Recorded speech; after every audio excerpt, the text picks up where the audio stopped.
So hello everyone and good evening सभी को। उम्मीद करता हूँ मेरी वॉइस प्रॉपर आ रही होगी सभी तक। एक बार कंफर्म कर देंगे।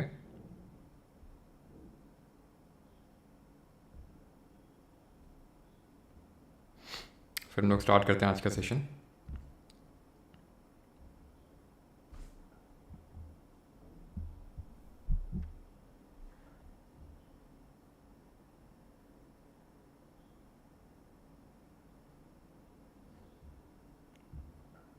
ठीक, चलिए तो स्टार्ट करते हैं आज का लेक्चर।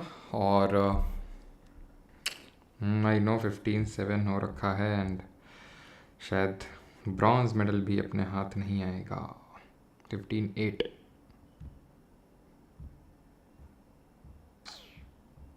क्या ही कर सकते हैं। ठीक है, चलो कोई नहीं, पढ़ ही लेते हैं अब। मैच तो हार ही रहे हैं, पढ़ ही लेते हैं। तब तक काफ़ी लोग आ रहे होंगे धीरे धीरे, है ना, क्योंकि मैच देख रहे होंगे। देखना बनता भी है लेकिन अब खैर चलो। तो इस निराशा के साथ स्टार्ट करते हैं इस लेक्चर को। वो तुम मेरी वॉइस में भी समझ पा रहे होगे।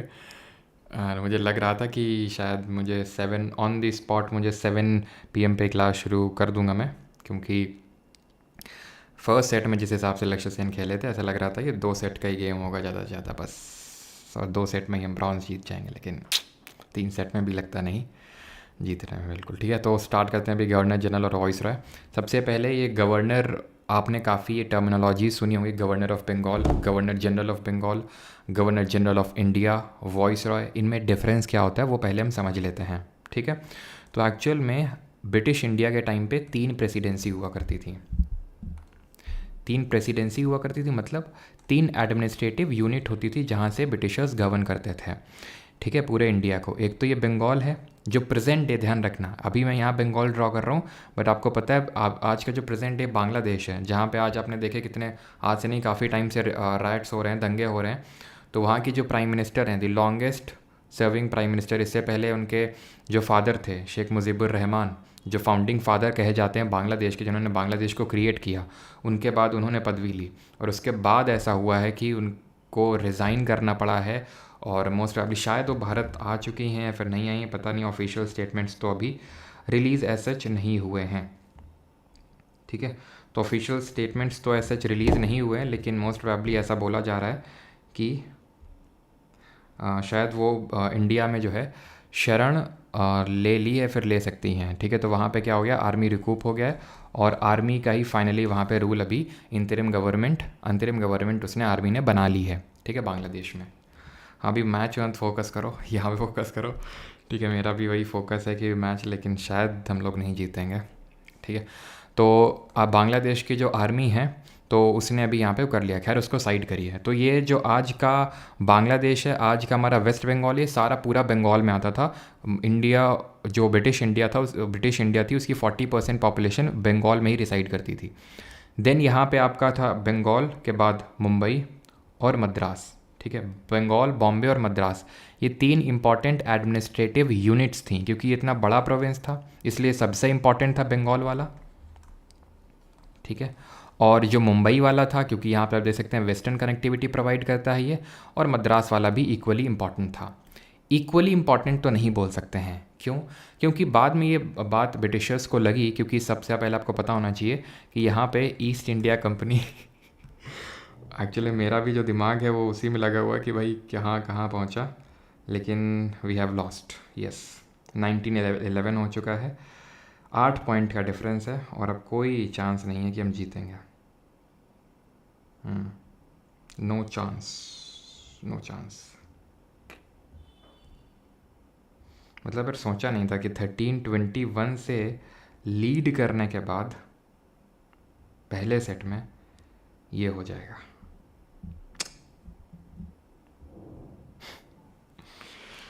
अब साइड ही कर देते हैं, पूरी तरह से फोकस करते हैं अपने गेम पे।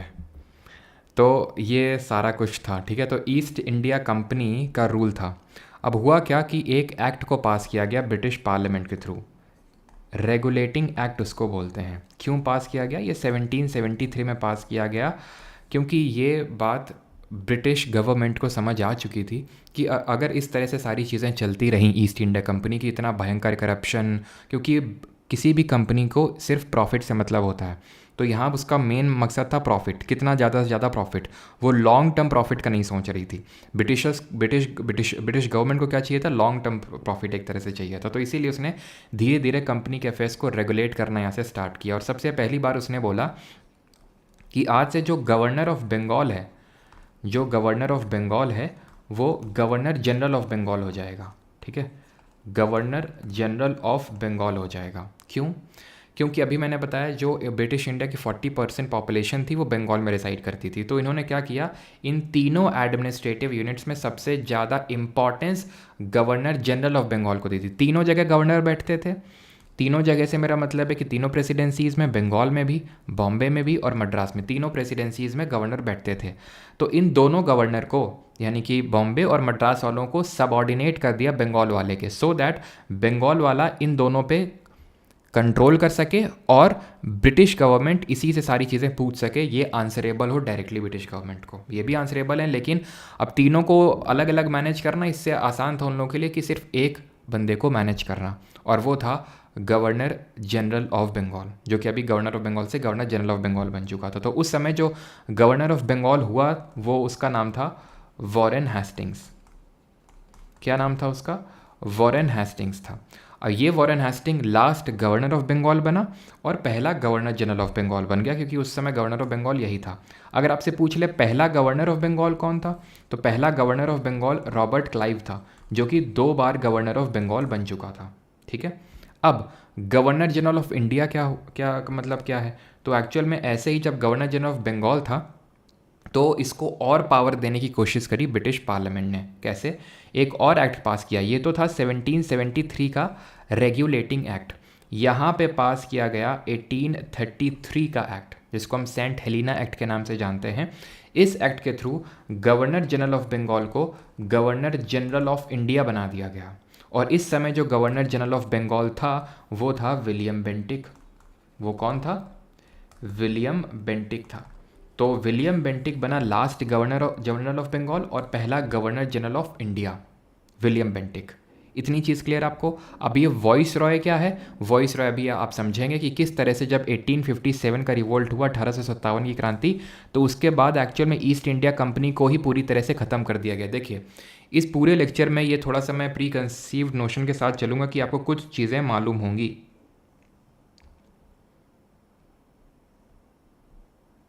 21-11 से हार गए।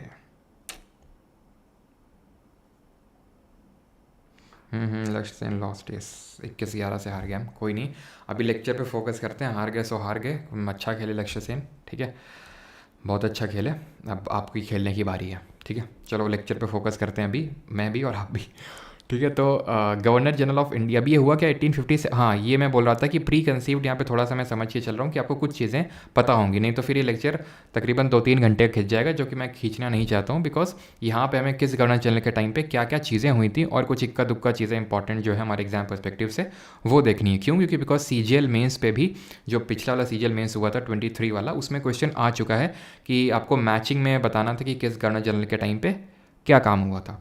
तो 1857 के रिवोल्ट के बाद ईस्ट इंडिया कंपनी जो यहाँ पे अभी तक रूल कर रही थी उसको हटा दिया गया और डायरेक्टली क्राउन रूल को स्टैब्लिश कर दिया। ये हमने पढ़ा है 1858 के एक्ट के थ्रू। और उसके बाद क्या गया कि गवर्नर जनरल ऑफ इंडिया का नाम चेंज करके वॉइस रॉय कर दिया गया। अब सारी चीज़ें आप धीरे धीरे आगे यहाँ पे समझेंगे कि किस तरह से सारी चीज़ें हुई। तो ये आप समझ गए होंगे गवर्नर जनरल और जो वॉइस रॉय है उनके बीच में क्या डिफरेंस होते हैं, ठीक है। तो डिफरेंस आप समझ गए। अब हम पढ़ेंगे कि किस गवर्नर जनरल के टाइम पे क्या चीज़ हुई थी। ऑलराइट, स्टार्ट करते हैं। सबसे पहला हमारा गवर्नर जनरल ऑफ बंगाल। ध्यान रखिएगा, गवर्नर ऑफ बंगाल्स के बारे में नहीं पढ़ रहे हैं हम, गवर्नर जनरल ऑफ बंगाल से शुरू कर रहे हैं। गवर्नर ऑफ बंगाल हमारा पहला रॉबर्ट क्लाइव था, 2 बार रहा था ये, ठीक है। अभी स्टार्ट करते हैं। और रॉबर्ट क्लाइव के रिगार्डिंग बाकी चीज़ें अभी हम लास्ट में कुछ क्वेश्चंस भी यहाँ पे मैंने कुछ MCQs भी रखे हैं प्रैक्टिस करने के लिए।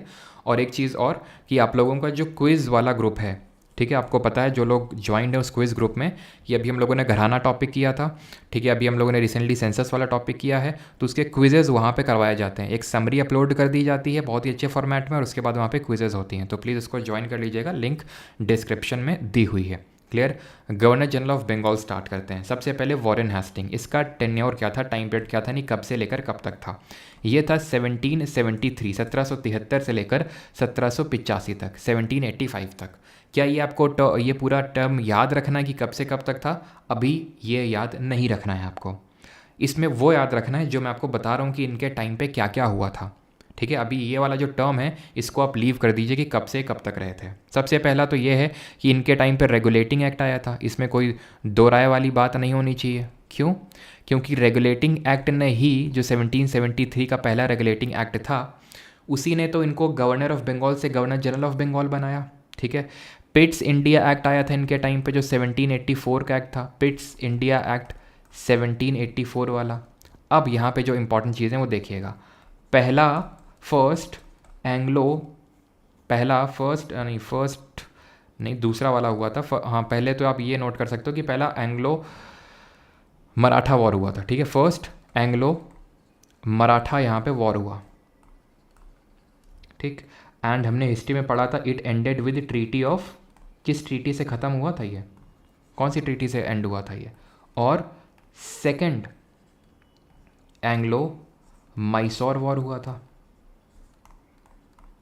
ठीक है, फर्स्ट एंग्लो मराठा वॉर और सेकंड एंग्लो मैसूर वॉर। याद कैसे रखेंगे कि भाई वॉरेन हेस्टिंग, हेस्टी का मतलब क्या होता है, जल्दी जल्दी। तो हेस्टिंग ने बोला कि भाई जल्दी जल्दी मराठाओं और तुम्हारा पहला मैच करवा देता हूँ, मैसूर वालों तुम्हारा दूसरा मैच करवा देता हूँ। मैसूर यहाँ पे किंगडम था, यहाँ पे रूल कौन कर रहा था? ये हम एंग्लो मैसूर वॉर, जैसे ना आपको पता है, यहाँ पे मैं एंग्लो मैसूर वॉर नहीं पढ़ाने लग जाऊँगा, क्योंकि यार फिर बहुत डीप हो जाएगा, पूरा हिस्ट्री ही हो जाएगा। वो हिस्ट्री आप रिवाइज़ कर सकते हैं इसके थ्रू कि हाँ इसके टाइम पे ये हुआ, ये सारी चीज़ें, लेकिन यहाँ पे अगर मैं डीप पे पढ़ाने चला गया तो फिर बहुत टाइम जाएगा। एंग्लो मैसूर वॉर अगर बात करें तो यहाँ पे किसका रूल था? यहाँ पे हैदर अली का रूल था, और हैदर अली लड़ता है 2 एंग्लो मैसूर वॉर। उसके बाद उसका बेटा आता है टीपू सुल्तान, जो कि अगेन 2 यहाँ पे मैसूर वॉर को लड़ता है। यहाँ पे मैं बता देता हूँ, लिख नहीं रहा हूँ, कि पहला मैसूर वॉर 1767 से लेके 69 तक चला था। नहीं याद है तो उसको लिख लो कहीं पे, उसको याद करो। दूसरा 1780 से 84, तीसरा 90 से 92, और चौथा और आखिरी हुआ था 1798 से 99 के बीच में। तो हैदर अली, और यहाँ पे आया था टीपू सुल्तान बाद में इसका बेटा, जिसको कि हम शेरे मैसूर के नाम से जानते हैं। तो सेकेंड एंग्लो मैसूर वॉर इसके टाइम पे हुआ था। और ध्यान रखिएगा कि इसके टाइम पे एशियाटिक सोसाइटी ऑफ बंगाल बनी थी। ठीक है, एशियाटिक सोसाइटी ऑफ बंगाल। ठीक है, एशियाटिक सोसाइटी ऑफ बंगाल 1784 में बनती है, और ये कौन बनाता है? विलियम जोन्स बनाता है इसको। ठीक है, विलियम जोन्स। इसमें किया क्या गया, मतलब इसको क्यों बनाया गया था? तो जो भी इंडिया का लिटरेचर है उसको कन्वर्ट करना इन इंग्लिश लैंग्वेज, ये इसलिए इसको बनाया गया था। यहाँ पे आई थिंक मैंने कुछ क्वेश्चन पूछा था इसके बाद, कौन सी ट्रीटी हुई थी? That treaty was treaty of Salbai की ट्रीटी हुई थी। जैसे हम मराठी में बाई शब्द का बहुत यूज़ किया जाता है, आपको पता है ना, बाई शब्द का यूज़ ही एक्चुअली महाराष्ट्र वाले रीजन में किया जाता है। तो आप इसको ऐसे याद कर सकते हैं कि फर्स्ट एंग्लो मराठा वॉर के बाद ट्रीटी ऑफ सालबाई हुई थी। सेकेंड एंग्लो मैसूर वॉर के बाद ट्रीटी ऑफ कौन सी हुई थी? ट्रीटी ऑफ मैंगलोर हुई थी। पहले वाले के बाद मद्रास, दूसरे मैसूर वॉर के बाद मैंगलोर, तीसरे के बाद सेरिंगपट्टम, और चौथे के बाद कोई ट्रीटी नहीं हुई थी, क्योंकि चौथे में डेथ हो गई थी टीपू सुल्तान की। अभी आते हैं कॉर्नवालिस पे। कॉर्नवालिस के टाइम पे हुआ था, ये इसका टाइम पीरियड है 1786 से लेकर 93। ये मैं लिख रहा हूँ, लेकिन अभी इस पर फोकस नहीं करना है, बिल्कुल याद नहीं रखना है। ठीक है, आप रिलेट करने की कोशिश करो कि भाई ये हेस्टिंग्स है, तो आंखें बंद करो, हेस्टिंग के टाइम पे क्या क्या हुआ रिकॉल करो। तो हेस्टिंग मतलब हेस्टी, जल्दी जल्दी करना था। तो मराठा से बोला तुम्हारा पहला मैच करवा देता हूँ, फर्स्ट एंग्लो मराठा। मैसूर वाला और तुम्हारा दूसरा करवा देता हूँ, सेकंड एंग्लो मैसूर वॉर। ठीक है, और रेगुलेटिंग एक्ट और पिट्स इंडिया एक्ट तो अपने आप आपको याद हो गया। और एशियाटिक सोसाइटी ऑफ बंगाल 1784 याद रखना है। ठीक है, कि भाई जल्दी जल्दी इसने लिटरेचर को भी कन्वर्ट करने का काम यहाँ से स्टार्ट कर दिया, क्योंकि ये पहला गवर्नर जनरल था बंगाल का, इसलिए। अब आते हैं कॉर्नवालिस पे। तो कॉर्नवालिस के टाइम पे थर्ड मैसूर वॉर हुआ था। ठीक है, पूरा एंग्लो मैसूर नहीं लिख रहा हूँ, बस थर्ड मैसूर वॉर। अब ये इंपॉर्टेंट इसलिए हो जाते हैं बिकॉज जो सीजीएल मेंस में क्वेश्चन आया था, उसमें इस तरह से पूछा था फर्स्ट अफगान वॉर, मतलब कि 4 थे मैचिंग में, 4 या 3, और उसमें से एक था फर्स्ट अफगान वॉर। तो कौन सा वॉर किसके टाइम पे हुआ था ये हमें याद पता होना चाहिए। तो थर्ड मैसूर वॉर, और थर्ड मैसूर वॉर के बाद ट्रीटी कौन सी हुई थी? ट्रीटी ऑफ सेरिंगपट्टनम, सेरिंगपट्टम की ट्रीटी हुई थी थर्ड मैसूर वॉर के बाद। तो ऑब्वियस सी बात है ये भी इसी के टाइम पे ही हुई होगी। इसने, हम पढ़ चुके हैं कि इसने परमानेंट सेटलमेंट को इंट्रोड्यूस किया, स्थायी बंदोबस्त जिसको बोलते हैं। कब इंट्रोड्यूस किया परमानेंट सेटलमेंट को? तो इसने इंट्रोड्यूस किया 1793, 1793 में। और ये हमें पता है कि कहाँ इंट्रोड्यूस किया था, ये बंगाल वाले रीजन में। क्यों? क्योंकि ये गवर्नर जनरल ऑफ बंगाल था, तो अपने आसपास वाले रीजन में इसने किया। और हमें पता है कि इसको हम ज़मींदारी सिस्टम के नाम से भी जानते हैं, ज़मींदारी सिस्टम, ठीक है। और ये पूरा कुछ हम हिस्ट्री में पढ़ चुके हैं, तभी मैंने ऑडियो डाला था कि प्लीज़ थोड़ी बहुत चीज़ें पढ़ के आइएगा क्या है, तभी आपको समझ में आएगा, ठीक है। तो थर्ड मैसूर वॉर और परमानेंट सेटलमेंट इसके टाइम पे। तो ऐसे याद कर लो कि कॉर्न वाली जो है, कॉर्न वाली यानी कि कॉर्न क्या होता है, भुट्टा बोलते हैं इसको हिंदी में, कॉर्न, मक्का क्या बोलते हैं। तो भुट्टा वाली जो है पूरी तरह से परमानेंटली यहीं पे सेटल हो गई, भुट्टे वाली, ठीक है। कॉर्न वाली यहीं पे पूरी सेटल हो गई, तो परमानेंट सेटलमेंट। और इसकी जो कॉर्न वाली से ध्यान रखना, इसकी डेथ भी इंडिया में ही होती है, ठीक है। डेथ भी इसकी इंडिया में ही होती है, और गाज़ीपुर में इसका मतलब वो मकबरा टाइप है, ठीक है, कॉर्नवालिस। और कॉर्नवालिस को हम लोग father of Indian civil services के नाम से भी जानते हैं। He is also known as father of Indian civil services, क्योंकि इसी ने ही सबसे पहले मेरिट बेस्ड सिविल सर्विसेज का यहाँ पे सिस्टम इंट्रोड्यूस किया था, ठीक है। 3 चीज़ें याद रखनी है, भुट्टे वाली यहीं सेटल हो गई, परमानेंट सेटलमेंट वो तो आपको पहले से याद है। और थर्ड मैसूर वॉर ध्यान रखना है, ठीक है, ये आपको याद करना होगा। थर्ड मैसूर वॉर और ट्रीटी ऑफ सेरिंगपट्टम जिसके बाद हुई थी, कॉर्नवालिस के टाइम पे हुई थी, और फादर ऑफ सिविल सर्विसेज के नाम से जानते हैं। एक एक्स्ट्रा चीज़ अगर याद कर सकते हैं तो कर लीजिए, एंड दैट इज़ कि ये कॉर्नवालिस कोड लाया था। अब ये तो नहीं पूछेगा किसके टाइम पे आया था, नाम में ये कॉर्नवालिस कोड, इसमें था क्या, इसमें जुडिशियल रिफॉर्म्स लाए गए थे। इसके थ्रू क्या किया गया था, जो जुडिशरी है, जो न्यायपालिका है, उसमें रिफॉर्म्स लाए गए थे। रेवेन्यू एडमिनिस्ट्रेशन को सिविल जुरिस्डिक्शन से अलग किया गया था, ठीक है। याद कर सकते तो ठीक है, नहीं तो सुन लीजिए, इनफ है। बस ये मत भूलिएगा जो father of Indian civil services है, ये इंपॉर्टेंट है। अब आते हैं जॉन शोर, इसके बारे में कुछ याद नहीं करना है, ठीक है, इस पर क्रॉस लगा दीजिए, ठीक है। कुछ याद नहीं करना है, टाइम पीरियड इसका 1793 से लेकर 98 था, लेकिन ये भी याद नहीं करना, कुछ याद नहीं करना जॉन शोर के रिगार्डिंग। आगे बढ़ते हैं, वेलेस्ली पे आते हैं। वेलेस्ली का जो टाइम पीरियड था दैट वाज 1798 से लेकर 1805 तक, 1798 से लेकर 1805। इसने क्या क्या किया, इसने कुछ इंपॉर्टेंट चीज़ें की। जैसे सबसे पहले काम तो इसने किया, सब्सिडियरी अलायंस को लेके आया। ये सब्सिडियरी अलायंस जिसको हम क्या बोलते हैं, सहायक संधि, कब लेके आया, जब इसका कार्यकाल शुरू हुआ 1798, उसी साल में लेके आया। और मैं आपको पढ़ा चुका हूँ कि इसका मतलब क्या होता है सब्सिडियरी अलायंस का।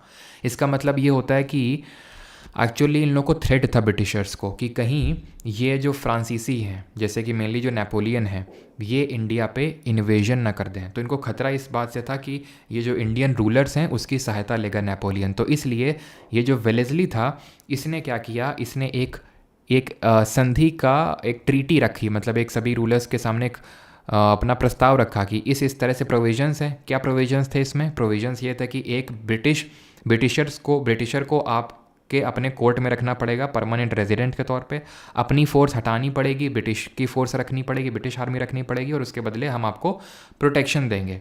तो ये कुछ इसमें क्लॉजेस थे सब्सिडी अलायंस में। पूछता है कि सबसे पहले इसको किसने अडॉप्ट किया, तो निज़ाम ऑफ हैदराबाद ने सबसे पहले इसको अडॉप्ट किया 1798 में।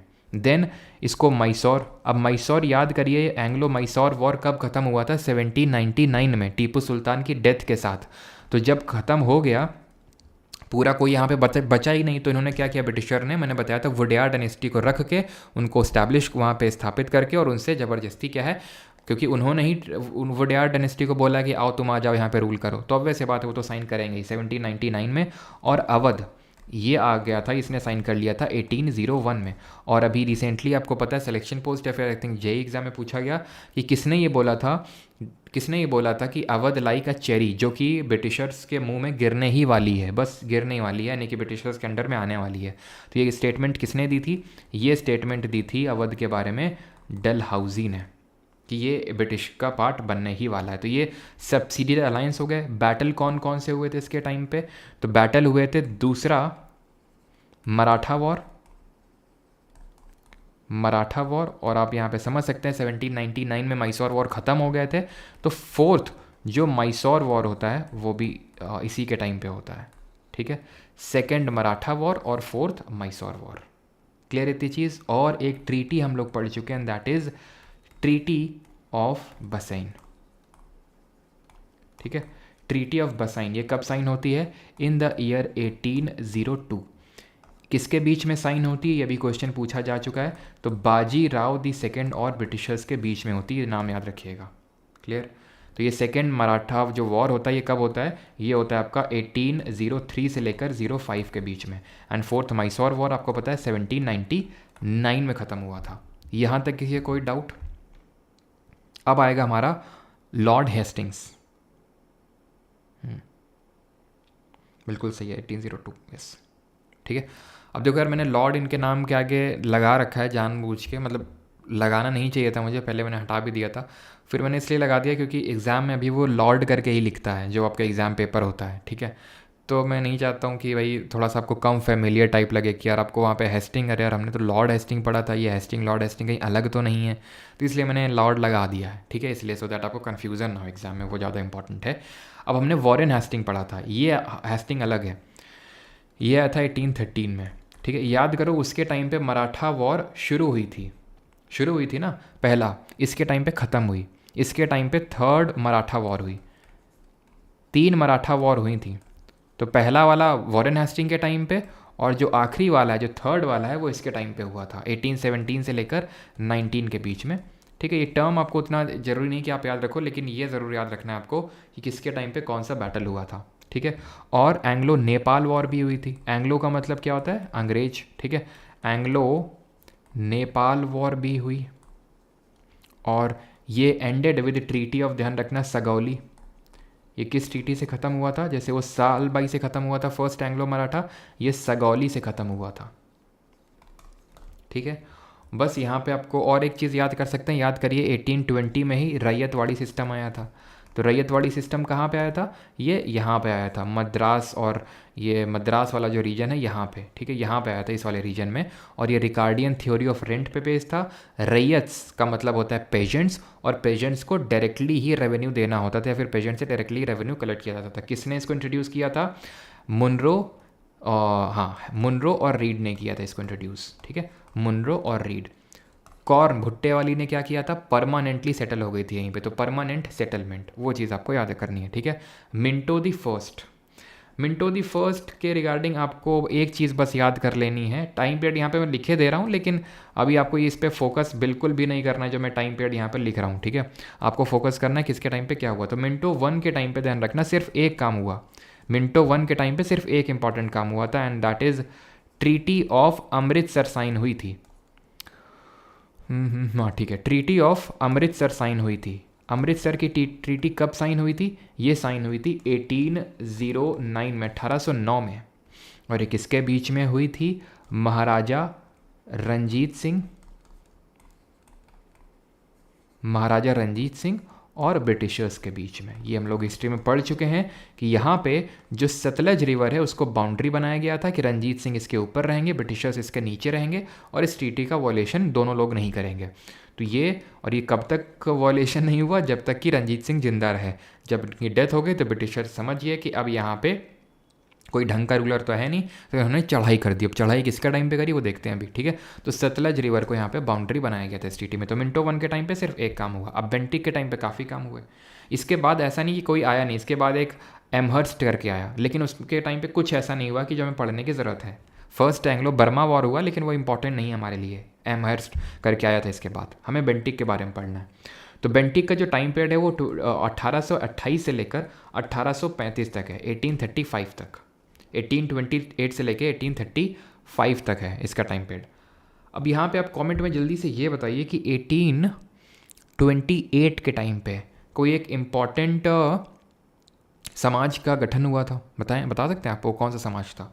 तो विलियम बेंटिक के टाइम पे अगर बात करें तो कुछ अच्छे काम हुए, जैसे कि सबसे पहली बात तो ये first governor general of India था। First governor general of India बना? किस एक्ट के थ्रू? जो चार्टर एक्ट ऑफ 1833 था। नहीं होगा तो एक एक्ट से भी हम लोग एक्ट की भी अलग से क्लास कर लेंगे, ठीक है, किस एक्ट से क्या इंपॉर्टेंट चीज़ हुई थी। तो 1833 का जो सेंट हेलिना एक्ट है उससे governor general of Bengal governor general of India बन गया था, ठीक है। तो यहाँ पे बिल्कुल ब्रह्मो समाज का गठन हुआ था। तो हमने ये पढ़ा था कि जो राजा राम मोहन रॉय हैं जिन्होंने ब्रह्मो समाज का गठन किया था, तो उन्होंने सती को एबॉलिश करने के लिए उन्होंने काफ़ी एफर्ट मारे थे, ठीक है। तो सती का जो एबॉलिशन है वो इसी के टाइम पे हुआ था। सती वॉज एबॉलिश्ड, प्लस जो ठगी सिस्टम है उसको सप्रेस कर दिया गया था, ठगी को ख़त्म कर दिया गया था। ठगी क्या है? ठग्स ऑफ हिंदुस्तान आपने मूवी देखी होगी। तो जो ठग्स थे वो जैसे कि रोड्स वगैरह में अगर कोई जाता था तो उनको मतलब लूट पाट कर लेते थे, तो उसको एक एक्ट ला के उनका सप्रेशन किया पूरी तरह से, ठीक है। ये चीज़ हुई। और क्या हुआ था? और इसके टाइम पे ध्यान रखना कि सती हो गया, ठगी हो गया, इसने कुछ जो प्रोविंशियल कोर्ट्स चल रही थी पहले, ठीक है, प्रोविंशियल और जो सर्किट कोर्ट्स चल रही थी, सर्किट कोर्ट्स को कॉर्नवालिस ने इंट्रोड्यूस किया था, इनको एबॉलिश कर दिया था, ठीक है। इनको क्या कर दिया था? एबॉलिश कर दिया था। प्लस इसी के टाइम पे ही आया था आपका मैकुलेज मिनट। अब थॉमस बैबिंगटन मैकुले कौन था? ये भारत का पहला लॉ कमीशन का चेयरमैन था, प्री इंडिपेंडेंस जो एकदम पहला है। पोस्ट इंडिपेंडेंस तो कौन थे? एमसी सेतलवाद थे। तो मैकुले मिनट से क्या हुआ था? सबसे पहले एक तरह से एजुकेशन को लेके कोई एक्ट आया था, और इसमें हमने देखा था, इसमें क्या बोला गया था? इसमें बोला गया था कि पूरी तरह से इंग्लिश एजुकेशन को प्रमोट किया जाए। किसको प्रमोट किया जाए? इंग्लिश एजुकेशन को प्रमोट करने की बात कही गई थी मैकुलेज मिनट में। किस तरह से? इस तरह से कि भाई इसमें डाउनवर्ड फिल्ट्रेशन थ्योरी का कॉन्सेप्ट रखा गया था। डाउनवर्ड फिल्ट्रेशन थ्योरी का मतलब ये था कि जो टॉप के इंडियंस हैं उनको आप पढ़ा दो, जो एकदम उच्च वर्ग के इंडियंस हैं वो अपने आप धीरे धीरे उस एजुकेशन को नीचे के जो इंडियंस हैं उनको पास ऑन कर देंगे, ठीक है। तो यही है मैकुलेज मिनट की डाउनवर्ड फिल्ट्रेशन थ्योरी। तो किसके टाइम पे आती है? बेंटिक के टाइम पे। इसलिए कभी कभी क्वेश्चन आता है कि father of English education in India किसको बोलते हैं, तो वो हम बेंटिक को बोल देते हैं। क्लियर यहाँ तक? ठीक है। तो ये इंपॉर्टेंट चीज़ें हुई थी। और एक चीज़ और यहाँ पे, एक सेकेंड, ठीक है, एक चीज़ और है, दैट इज़ 1822 के टाइम पे हमने पढ़ा था महालवाड़ी सिस्टम आया था पंजाब और NWFP रीजन पे। तो 1822 के टाइम पे तो एक तो हेस्टिंग हो जाएगा। एक सेकेंड एक सेकेंड एक सेकेंड एक सेकेंड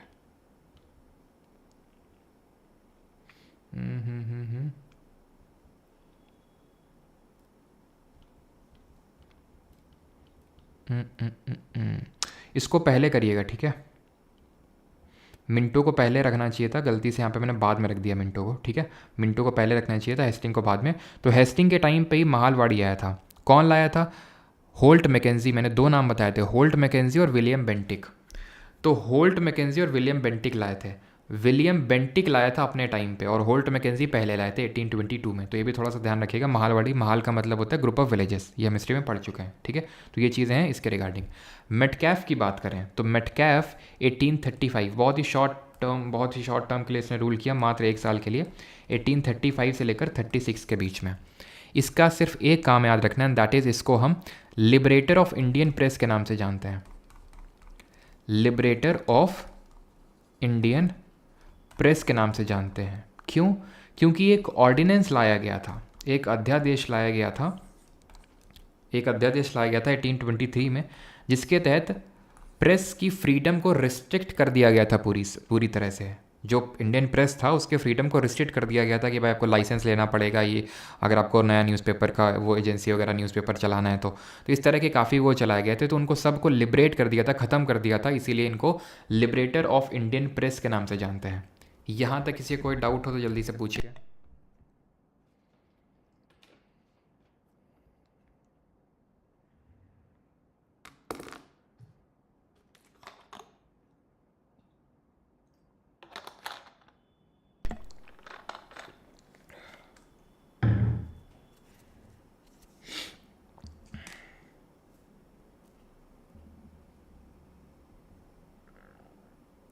भगवान होते हैं कि नहीं? बिल्कुल, क्यों नहीं, अभी बताते तुमको भगवान होते हैं कि नहीं।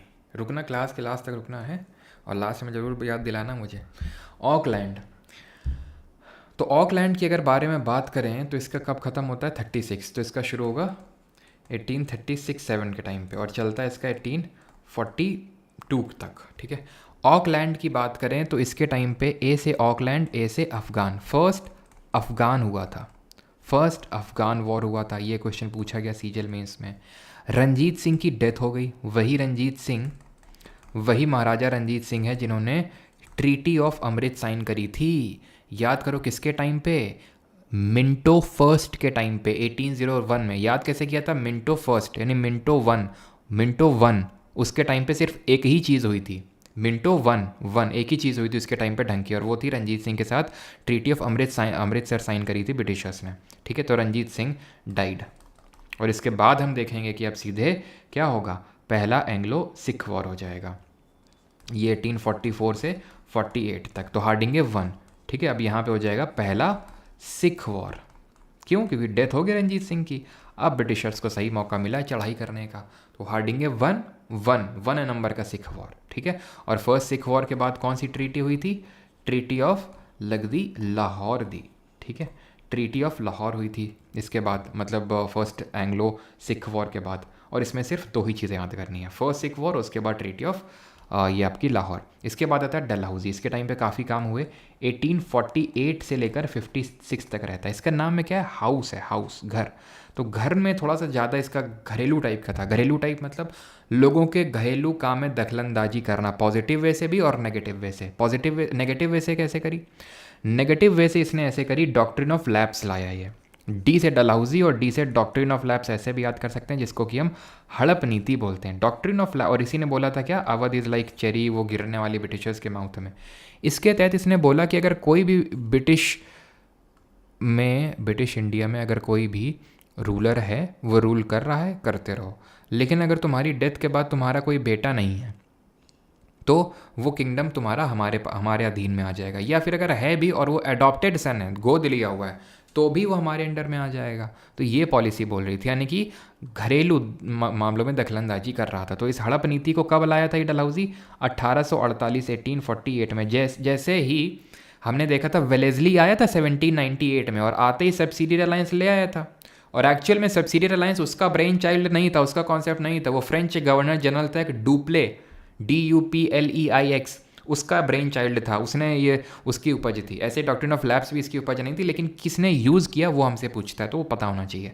तो ये डलहौजी ने, और ये पूछता जैसे वहाँ पे सबसे पहले किसको ऑक्यूपाई किया था, हैदराबाद को 1798, मैसूर को 1799, अवध को 1801। तो वो 3 इंपॉर्टेंट थे। ऐसे यहाँ पे इंपॉर्टेंट कौन कौन से हैं, ऐसे याद करो, सतारा, संबलपुर और जैतपुर को साथ किया था, ठीक है, संबलपुर और जैतपुर को साथ में किया था, देन नागपुर, देन अवध को ऑक्यूपाई किया था या फिर एनेक्स किया था। लेकिन सतारा संबलपुर के बाद उदयपुर लिखो, पहले नागपुर मत लिखो, उदयपुर लिखो, क्योंकि उदयपुर पहले आएगा, ठीक है।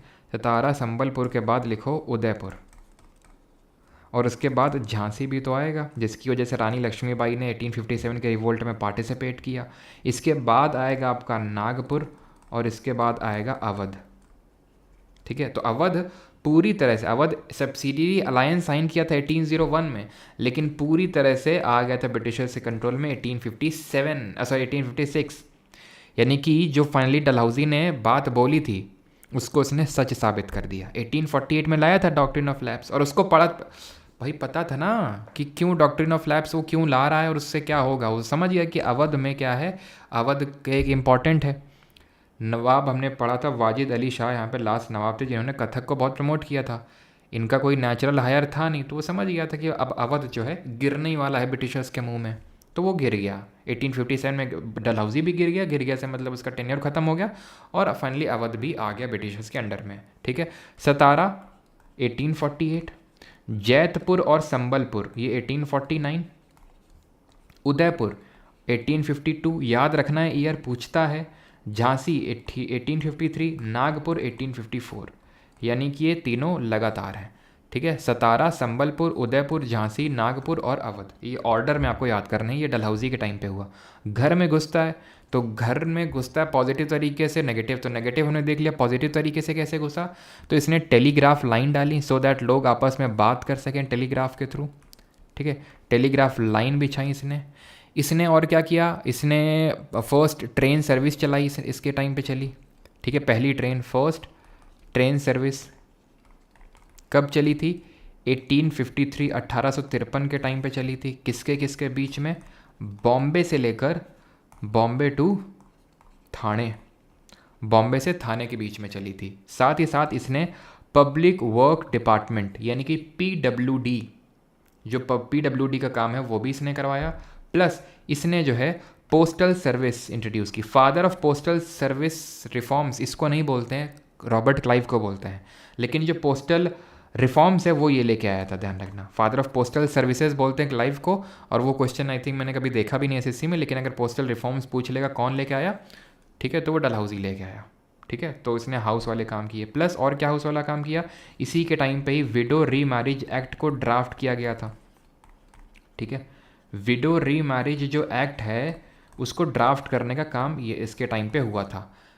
पास हुआ था कैनिंग के टाइम पे, ठीक है, कहीं कहीं पे आप देखोगे कैनिंग के टाइम पे। लेकिन अगर मान लो कि क्वेश्चन इस तरह से पूछ ले कि भाई ये किसके टाइम पे आया था विडो री मैरिज एक्ट, ठीक है, तो आप क्या मार्क करेंगे, डलहौजी मार्क करेंगे। अनलेस एंटिल को बहुत ज़्यादा स्पेसिफाई करेगा नहीं किसके टाइम पे आया था, मतलब पास किसके टाइम पे हुआ था, तो कैनिंग के टाइम पे हुआ था, जो अगला हमारा गवर्नर जनरल है। लेकिन ये ड्राफ्ट वगैरह सब कुछ किसके टाइम पे हुआ था, डलहौजी के टाइम पे हुआ था, ठीक है। तो इसने पोस्टल रिफॉर्म्स लाए, टेलीग्राफ लाइन बिछाई, फर्स्ट ट्रेन सर्विस स्टार्ट की बॉम्बे से थाने के बीच में, और इसी के टाइम पे ध्यान रखना सेकंड सिख वॉर भी हुआ इसी के टाइम पे, ठीक है। इसी के टाइम पे ही क्या हुआ, सेकंड एंग्लो सिख वॉर हुआ डलहौजी के टाइम पे। इज दैट क्लियर, यहाँ तक क्लियर है सभी को? यस, विद्यासागर वॉज दी की। ये जो विडो रीमैरिज एक्ट पास हुआ था, हमने पढ़ा है कि ईश्वर चंद्र विद्यासागर, जैसे कि सती प्रथा खत्म हुई थी, उसमें मेन एफर्ट थे राजा राम मोहन राय के। तो उसी तरह विडो रीमैरिज एक्ट जो पास हुआ था उसमें जो मेन एफर्ट्स थे वो ईश्वर चंद्र विद्यासागर के थे। और कमेंट में आप बताएंगे एक चीज़ कि विडो रीमैरिज एक्ट के बाद विडो रीमैरिज एसोसिएशन किसने बनाया था। एक तो 1850s के टाइम पे यानी 1856 के टाइम पे, और 1865 में किसने बनवाया था, बताइए जल्दी से। अब आते हैं कैनिंग के टाइम पे। कैनिंग जो है, अब कैनिंग क्या था ना, कनकनाता बड़ा था, मतलब बड़ा काएँ काएँ टाइप करता था ये, ठीक है। तो लोगों को इसकी आवाज़ बिल्कुल पसंद नहीं थी। और जब ये काएँ काएँ, कोई घर में बहुत काएँ काएँ होती है, कैनिंगता होती है, तो फिर क्या होता है, घर में लड़ाई हो जाती है। तो ऐसे ही यहाँ पे लड़ाई हो गई, 1857 की लड़ाई हो गई, 1857 का रिवोल्ट हो गया, जिसको कि फर्स्ट वॉर ऑफ इंडिपेंडेंस भी बोलते हैं। किसने बोला था, वी.डी. सावरकर जी ने बोला था, फर्स्ट वॉर ऑफ इंडिपेंडेंस। तो 1857 का रिवोल्ट होता है। अब इस रिवोल्ट की वजह से क्या होता है, इसकी वजह से ये होता है कि जो ईस्ट इंडिया कंपनी है उसको एबॉलिश कर दिया जाता है, उसको ख़त्म कर दिया जाता है। ब्रिटिश गवर्नमेंट बोलती है बेटा वापस आ जाओ, तुमसे ना हो पाएगा, तुम तो ऐसे पूरा, मतलब तुम तो अंडे लेने के चक्कर में तुमने तो मुर्गी को ही काटे दे रहे हो, आराम आराम से लूटो इंडिया को, ठीक है। तुम जैसे लूट रहे हो वैसे आराम से नहीं हो पाएगा, वो विद्रोह करेंगे और हमको वहाँ से भागना पड़ेगा। तो इसलिए आराम आराम से लूटना है, वो तुम लूट नहीं पाओगे, तुम यहाँ से आओ, हम लूटेंगे अब आराम आराम से धीरे धीरे, ठीक है। तो ईस्ट इंडिया कंपनी को एबॉलिश कर दिया गया। और यहाँ पे अब बोला गया कैनिंग से, बेटा कैनिंग देखो, अभी तुम कंपनी के लिए काम करते थे, अभी हमारे लिए काम करोगे। कैनिंग बोलता जी हुजूर, ठीक है, हमको तो बस पैसा से मतलब। तो कैनिंग से बोला गया आज से तुम जो है वॉइस रॉय कहलाओगे। क्या कहलाओगे, वॉइस रॉय। तो इसका टाइम पीरियड 1856 से लेकर 57 तक सिर्फ एक ही साल रहा। तो 1857 का रिवोल्ट हुआ, ये पहला वॉइस रॉय बन गया, ठीक है। क्यों, क्योंकि इसी के टाइम पे गवर्नमेंट ऑफ इंडिया एक्ट आया था, ठीक है। मतलब इसके हम बोल सकते हैं कि जैसे ही ये गया उसी के टाइम पे, मतलब एक चीज़ ध्यान रखना यहाँ पे, क्या वॉइस रॉय, हाँ ठीक है, अभी सही है। देखो अभी पहले मैं ये बता देता हूँ, जो मैंने आपसे क्वेश्चन पूछा था 1856 का, ये विडो रीमैरिज एसोसिएशन किसके टाइम पे बना था, विष्णु शास्त्री पंडित, ठीक है, विष्णु शास्त्री पंडित के टाइम पे आया था। ये बनाया था एमजी रानाडे ने।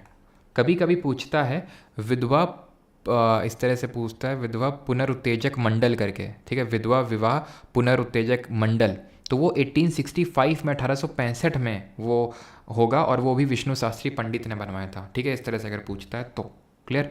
तो कैनिंग गवर्नर जनरल था 1 साल तक, 56 से लेकर 57 तक। अब वो बन गया था वॉइस रॉय, और पहला वॉइस रॉय कौन बना? कैनिंग ही बना। ठीक है, तो अब यहाँ से हम वॉइस रॉय पढ़ेंगे, और ये वॉइस रॉय 1856 से, या फिर हम बोल सकते हैं 1858 से लेकर 62 तक रहा था। क्यों? क्योंकि गवर्नमेंट ऑफ इंडिया एक्ट आया था 1858, जिसने कि गवर्नर जनरल को वॉइस रॉय बना दिया था, इसलिए। क्लियर इतनी चीज़? ठीक, तो बस इतना ही पढ़ेंगे इसके रिगार्डिंग। अब आते हैं लॉरेंस। तो लॉरेंस को आप छोड़ सकते हैं। ठीक है, लॉरेंस के टाइम वैसे तो इसके बाद कैनिंग के टाइम पे एक एल्गिन करके आया था, वो इंपॉर्टेंट नहीं है। लॉरेंस भी इंपॉर्टेंट नहीं है। ठीक है, वैसे तो इसके टाइम पे एक भूटान वॉर हुआ था, लेकिन वो पूछेगा नहीं आपसे। मेयो के टाइम पे पढ़ते हैं क्या हुआ था। तो मेयो के साथ क्या हो गया था? मेयो गए थे पोर्ट ब्लेयर में। क्यों गए थे पोर्ट ब्लेयर में? और पहले तो एक चीज़ याद कर लो कि इनके टाइम पे statistical survey of India, statistical survey of India बना था। ठीक है, स्टैटिस्टिकल सर्वे ऑफ इंडिया इनके टाइम पे बना था। और ये मेयो क्या गए थे? मेयो आपके पोर्ट ब्लेयर में गए थे कि भाई वहाँ पे देखने वेखने कि कैसे क्या सभी जो प्रिजनर्स हैं उनके साथ कहीं कुछ जाति वगैरह तो नहीं हो रही है। जब वो देखने गए तो वहाँ से पीछे से उनको शेर अली अफरीदी, एक पठान थे, उन्होंने चाबुक मार के इनको वहीं पे ही मार डाला। किसको? मेयो को। ठीक है, और मेयो के साथ कर दिया मोए मोए। क्यों? क्योंकि बेचारे उनकी कंडीशंस को देखने गए थे, और उन्हीं के साथ मेयो का मोए मोए कर दिया। ऐसे याद करना है। किसने? शेर अली अफरीदी ने। और इन्हीं के टाइम पे हमने पढ़ा था 1872 में, 1872 में क्या हुआ था? फर्स्ट सेंसस हुआ था। It was an incomplete census, unsynchronise थी। कंप्लीट वाली अभी देखेंगे किसके टाइम पे हुई थी। ठीक है, तो ये ध्यान रखना है आपको। ठीक है, ये वॉज दी, मतलब बोल सकते हैं कि जो हमारा वो कॉर्नवालिस था उसकी डेथ यहीं पे हुई थी इंडिया में, और मेयो भी यहाँ पे पोर्ट ब्लेयर में मारा गया। ठीक है, अच्छा, एक वॉरेन हेस्टिंग के रिगार्डिंग फैक्ट याद रखना। वॉरेन हेस्टिंग जो हमारा पहला गवर्नर जनरल ऑफ बंगाल था, नहीं तो भी मैं लिखवा दूंगा उसको अलग से, कि वो एकमात्र गवर्नर जनरल फिर वॉइस रॉय था जिसके खिलाफ इम्पीचमेंट प्रोसेस चला था। उसको हटाने के लिए प्रक्रिया चली थी ब्रिटेन में, वो भी हम देख लेंगे। मैं नहीं होगा तो एंड में लिखवा दूंगा आपको। ठीक है, अभी आते हैं लिटन पे।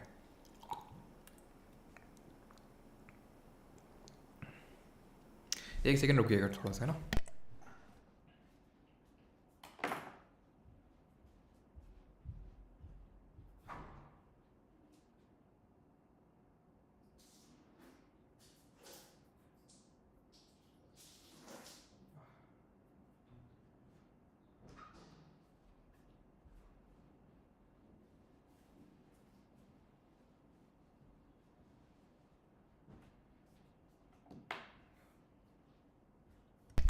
चलिए,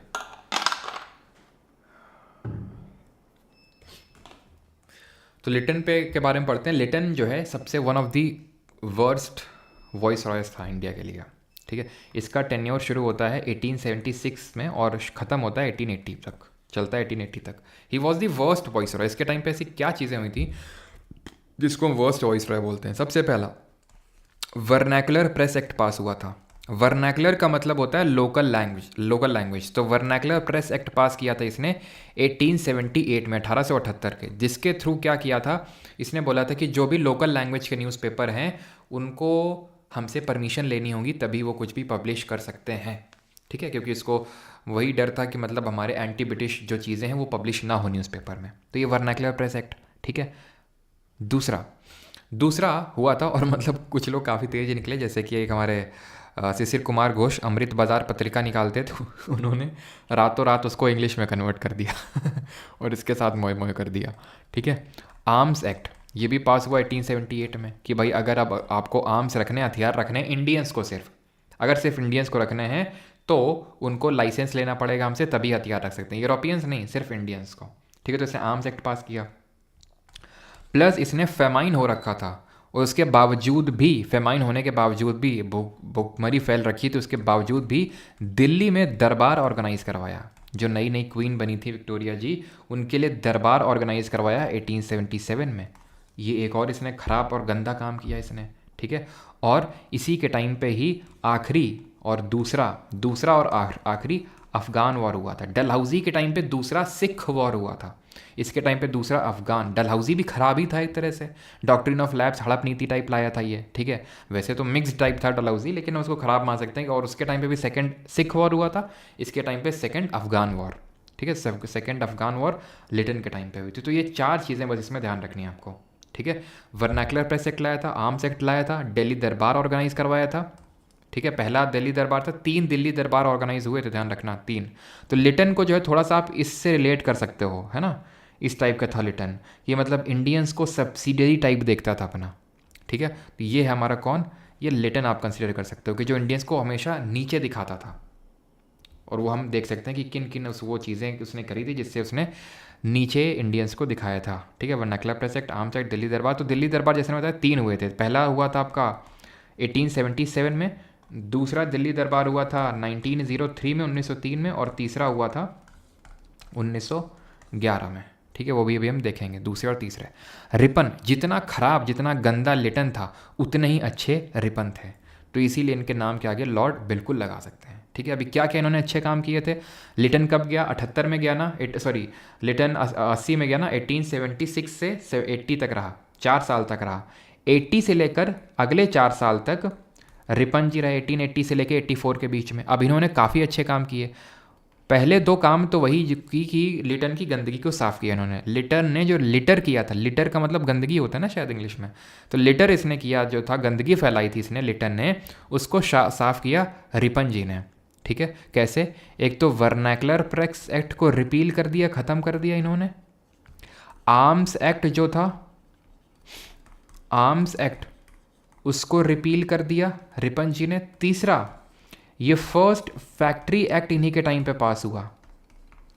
ये फैक्ट्री एक्ट क्या है, जिसके थ्रू फैक्ट्री में जो वर्कर्स काम कर रहे हैं, मजदूर काम कर रहे हैं, बच्चे भी हैं, विमेंस भी हैं, तो उनकी कंडीशंस को कि भाई इतने घंटे से ज़्यादा आप काम नहीं करवा सकते हो, इतना सैलरी इनको वेजेस देना ही पड़ेगा। तो ये सारी चीज़ें इस एक्ट के थ्रू ही लेके आए थे। 1881 में आया था first factory act, labour conditions को इम्प्रूव करने के लिए। और क्या हुआ था, एजुकेशन को इम्प्रूव करने के लिए। एजुकेशन, एक चीज़ मिस कर दी मैंने, डलहौजी के टाइम पे एक चीज़ मैंने मिस कर दी, यहाँ पे एक चीज़ मैंने मिस कर दी। यहाँ पे जगह है, नहीं जगह है, तो यहाँ पे लिख देता हूँ मैं, 1 सेकंड रुकिएगा। वो चीज़ मैंने ये मिस कर दी कि इसके टाइम पे एक एक्ट आया था डलहौजी के टाइम पे, जिसको एक एजुकेशन को लेके कमीशन आया था, जिसको हम बोलते हैं वुड्स डिस्पैच। चार्ल्स वुड इसके चेयरमैन थे। वुड्स डिस्पैच में क्या हुआ था, ये भी एजुकेशन को लेके कमीशन था। इसको हम मैग्ना कार्टा, ठीक है, Magna carta of Indian education के नाम से जानते हैं। Magna carta of Indian education system. इसके थ्रू जो मैकुले ने बोला था, थॉमस बेबिंगटन मैकुले ने, जो बेंटिक के टाइम पे आया था कि इंग्लिश लैंग्वेज को प्रमोट किया जाना चाहिए, उसका उल्टा वुड्स डिस्पैच में चार्ल्स वुड ने बोला। उन्होंने बोला कि वर्नाकुलर्स को प्रमोट किया जाना चाहिए, लोकल लैंग्वेजेस को, एकदम जो हमारा प्राइमरी लेवल है, निचले लेवल पे वर्नाकुलर को प्रमोट करो, फिर एंग्लो वर्नाकुलर को प्रमोट करो, और फिर टॉप लेवल पे अगर आपको जाना है तो वहाँ पे आप इंग्लिश को प्रमोट कर सकते हो। तो वर्नाकुलर पे जोर देने के लिए इन्होंने बात कही थी। और जो डाउनवर्ड फिल्ट्रेशन थ्योरी की बात कही थी मैकुलेज मिनट में, उस डाउनवर्ड फिल्ट्रेशन थ्योरी को पूरी तरह से खारिज कर दिया इन्होंने कि भाई डाउनवर्ड फिल्ट्रेशन थ्योरी ये नहीं चल पाएगी। क्लियर, तो इसलिए इसको Magna carta of Indian education. तो इसी को रिव्यू करने के लिए ही एक तरह से रिपन के टाइम पे ये एक एजुकेशन कमीशन बना था, जिसको कि हम बोलते हैं Hunter education commission. Hunter education commission इसके टाइम पे आया था। एक Hunter commission Jallianwala Bagh massacre को देखने के लिए भी बना था, वो अलग है। ये है आपका हंटर एजुकेशन कमीशन जो रिपन के टाइम पे आया था, ठीक है। और एक चीज़ और याद करनी है इनके regarding, and that is Ilbert bill controversy. Ilbert bill controversy हुई थी। इल्बर्ट बिल क्या था, सीपी इल्बर्ट ने इसको ड्राफ्ट किया था, रिपन के टाइम पे आया था। इससे ये हुआ था कि अब हम लोग पढ़ चुके हैं कि इससे अब ये हुआ था कि इंडियन जजेस यूरोपियंस का ट्रायल ले सकते हैं। अभी तक क्या था कि अगर किसी यूरोपियन ने कुछ क्राइम वगैरह कुछ किया है तो उसका ट्रायल इंडियन जज के अंडर नहीं चल सकता था, यूरोपियन के अंडर में चल सकता था। यहाँ तक कि वाइसे वर्सा, यानी कि इंडियन ने अगर कोई क्राइम किया है तो ऐसा नहीं कि वो उसका इंडियन जज के अंडर में चलेगा, नहीं, उसका यूरोपियन के अंडर भी चल सकता था। तो ये चीज़ को ख़त्म किया था रिपन ने, लेकिन ब्रिटिशर्स ने इतना विरोध किया, यूरोपियन जो यहाँ पर रह रहे थे भारत में और जो ब्रिटेन में भी रह रहे थे, तो इस वजह से इसको वापस लेना पड़ा था। तो वो इसी को एल्बर्ट बिल कंट्रोवर्सी बोलते हैं। ये आया कब था एल्बर्ट बिल? 1883 में आया था, लेकिन वापस लेना पड़ गया था उनको। ठीक है, तो ये रिपन जी के टाइम के रिगार्डिंग ये चीज़ ध्यान रखना है। तो रिपन जी काफ़ी अच्छे थे इंडियंस के लिए, मतलब इंडियंस जो भी चीज़ उनको बोलते थे कि भाई ये चीज़ सही होनी चाहिए, ये ख़राब है, तो ही वॉज लाइक कि ठीक है बताने की ज़रूरत नहीं है, आप कमेंट में बता सकते हैं। डफरिन पे आते हैं। डफरिन डफर टाइप का था ये। डफरिन के टाइम पे एक चीज़ याद करनी है। अब उनका टाइम 1882 तक था ना, 1884 तक था ना, 84 से लेकर आप ऐसे समझ लो कि इसका टाइम पीरियड था 94 तक।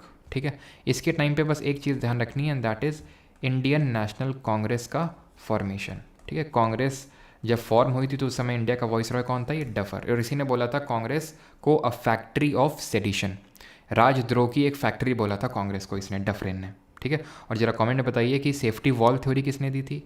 अब आते हैं कर्जन। कर्जन भी मतलब इसको भी कर्स यानी कि सब कर्स ही करते रहे, आज भी इसको कर्स ही करते हैं, यानी कि इसको बुरा भला बोलते हैं। कर्स का मतलब क्या होता है? कर्स का मतलब वही होता है ना कि मतलब क्या, बद्दुआ देना है ना। तो बद्दुआ क्यों देते हैं? क्योंकि इसने बद्दुआ वाले काम किए। इसने क्या क्या काम किया? 1899 से लेकर ये 1905 तक रहा। तो सबसे जो एक इम्पॉर्टेंट काम जिसके लिए जाना जाता है दैट इज़ बंगाल पार्टीशन। जो पार्टीशन ऑफ बंगाल है वो इसने किया, बंगाल का विभाजन किया। कब किया? 1905 में। ये पहली चीज़ तो एक तो याद रखनी है। दूसरा, इसके टाइम पे ही कैलकाटा कॉरपोरेशन, एक तो इंडियन यूनिवर्सिटीज़ एक्ट आया था, जिसके थ्रू इसने क्या कोशिश करी कि जो यूनिवर्सिटीज़ में जो खासकर यूथ हैं वो एंटी ब्रिटिश जो एक्टिविटीज़ में इन्वॉल्व हैं उसको कर्ब करने के लिए, ख़त्म करने के लिए इसने इंडियन यूनिवर्सिटीज़ एक्ट पास किया था। इसके टाइम पे हुआ था। प्लस इसी के टाइम पे ही कैलकाटा कॉरपोरेशन एक्ट आया था, एक कैलकाटा कॉरपोरेशन एक्ट आया था इसी के टाइम पे। और इसके टाइम पे क्या हुआ था? इसके टाइम पे हुआ था कर्जन किचनर कंट्रोवर्सी। ठीक है, कर्जन किचनर कंट्रोवर्सी। किचनर, ठीक है, किचनर कौन था?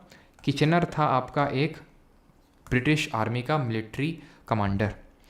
तो उसके और इसके बीच में कंट्रोवर्सी हो गई थी, जिसके ज़्यादा डीप में हमें जाने की ज़रूरत नहीं है। वो बोल रहा था कि जो ब्रिटिश मतलब जो आर्मी को लेके मसले हैं वो आर्मी का कोई बंदा ही सॉल्व करे, ना कि वॉइस रहे। और इसका कहना था कि हम ही सॉल्व करेंगे। तो इस तरह की थोड़ी सी कंट्रोवर्सी हो गई थी। और आखिरी चीज़ है दैट इज़ कि इसने तिब्बत में यंग हस्बैंड मिशन भेजा था। यंग हस्बैंड करके एक आदमी था, उसके अंडर में एक मिशन भेजा था तिब्बत में, क्योंकि इसको डर था कि रशिया अटैक कर सकता है इस रूट के थ्रू इंडिया में। तो इसलिए यंग हस्बैंड मिशन इसने भेजा कहाँ पे?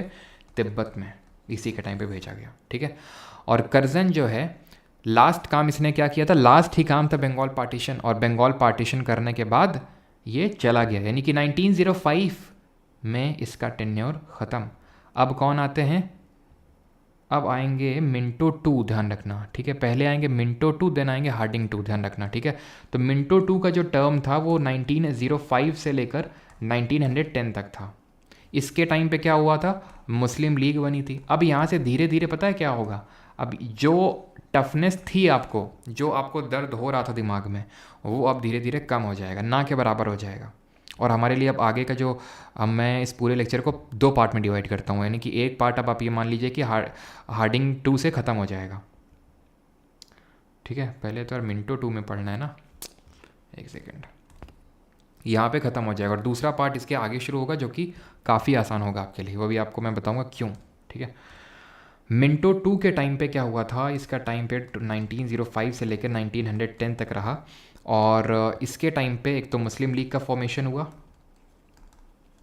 मुस्लिम लीग कब बनी? 1906 में बनी थी। तो ऑब्वियस बात है इसी के टाइम पे बनी होगी। और कौन फाउंडर था? आगा खान, नवाब सलीम उल्लाह। ठीक है, और आगा खान इसके फाउंडर थे। ठीक है, मुस्लिम लीग के ढाका में बनी थी। और क्लियर इतनी चीज़। और हार्डिंग 2 के टाइम पे क्या हुआ था? हार्डिंग 2, कर्जन के बाद मिंटो 2 और उसके बाद हार्डिंग 2। इसके टाइम पे एक इंपॉर्टेंट चीज़ हुई थी, एंड दैट इज़ कि दूसरा सेकंड दिल्ली दरबार, सॉरी सेकंड नहीं होगा, ये थर्ड होगा। सेकंड तो 1903 में हुआ था, ठीक है, तो थर्ड होगा, तो इसको आप ऐसे ही अलग से याद करो, ठीक है। इसके टाइम पे थर्ड दिल्ली दरबार ऑर्गेनाइज हुआ था, और ये वाला दिल्ली दरबार जो है काफ़ी इंपॉर्टेंट इसलिए था बिकॉज इसी दिल्ली दरबार में ये अनाउंसमेंट करी गई थी, इसमें अनाउंसमेंट करी गई थी कि अब जो इंडिया की कैपिटल है वो कैलकाटा नहीं होगी, वो दिल्ली होगी। और इसके पीछे के रीजंस भी मैंने आपको बताए थे, मुस्लिम्स को खुश करने का रीज़न था इसके पीछे, क्यों कैलकाटा से दिल्ली को कैपिटल शिफ्ट किया गया था, ठीक। तो ये काम हुआ था इसके टाइम पे। और क्या हुआ था? और तो कुछ नहीं। और ये दिल्ली दरबार किसके लिए ऑर्गेनाइज किया गया था? किंग जॉर्ज 5 के लिए।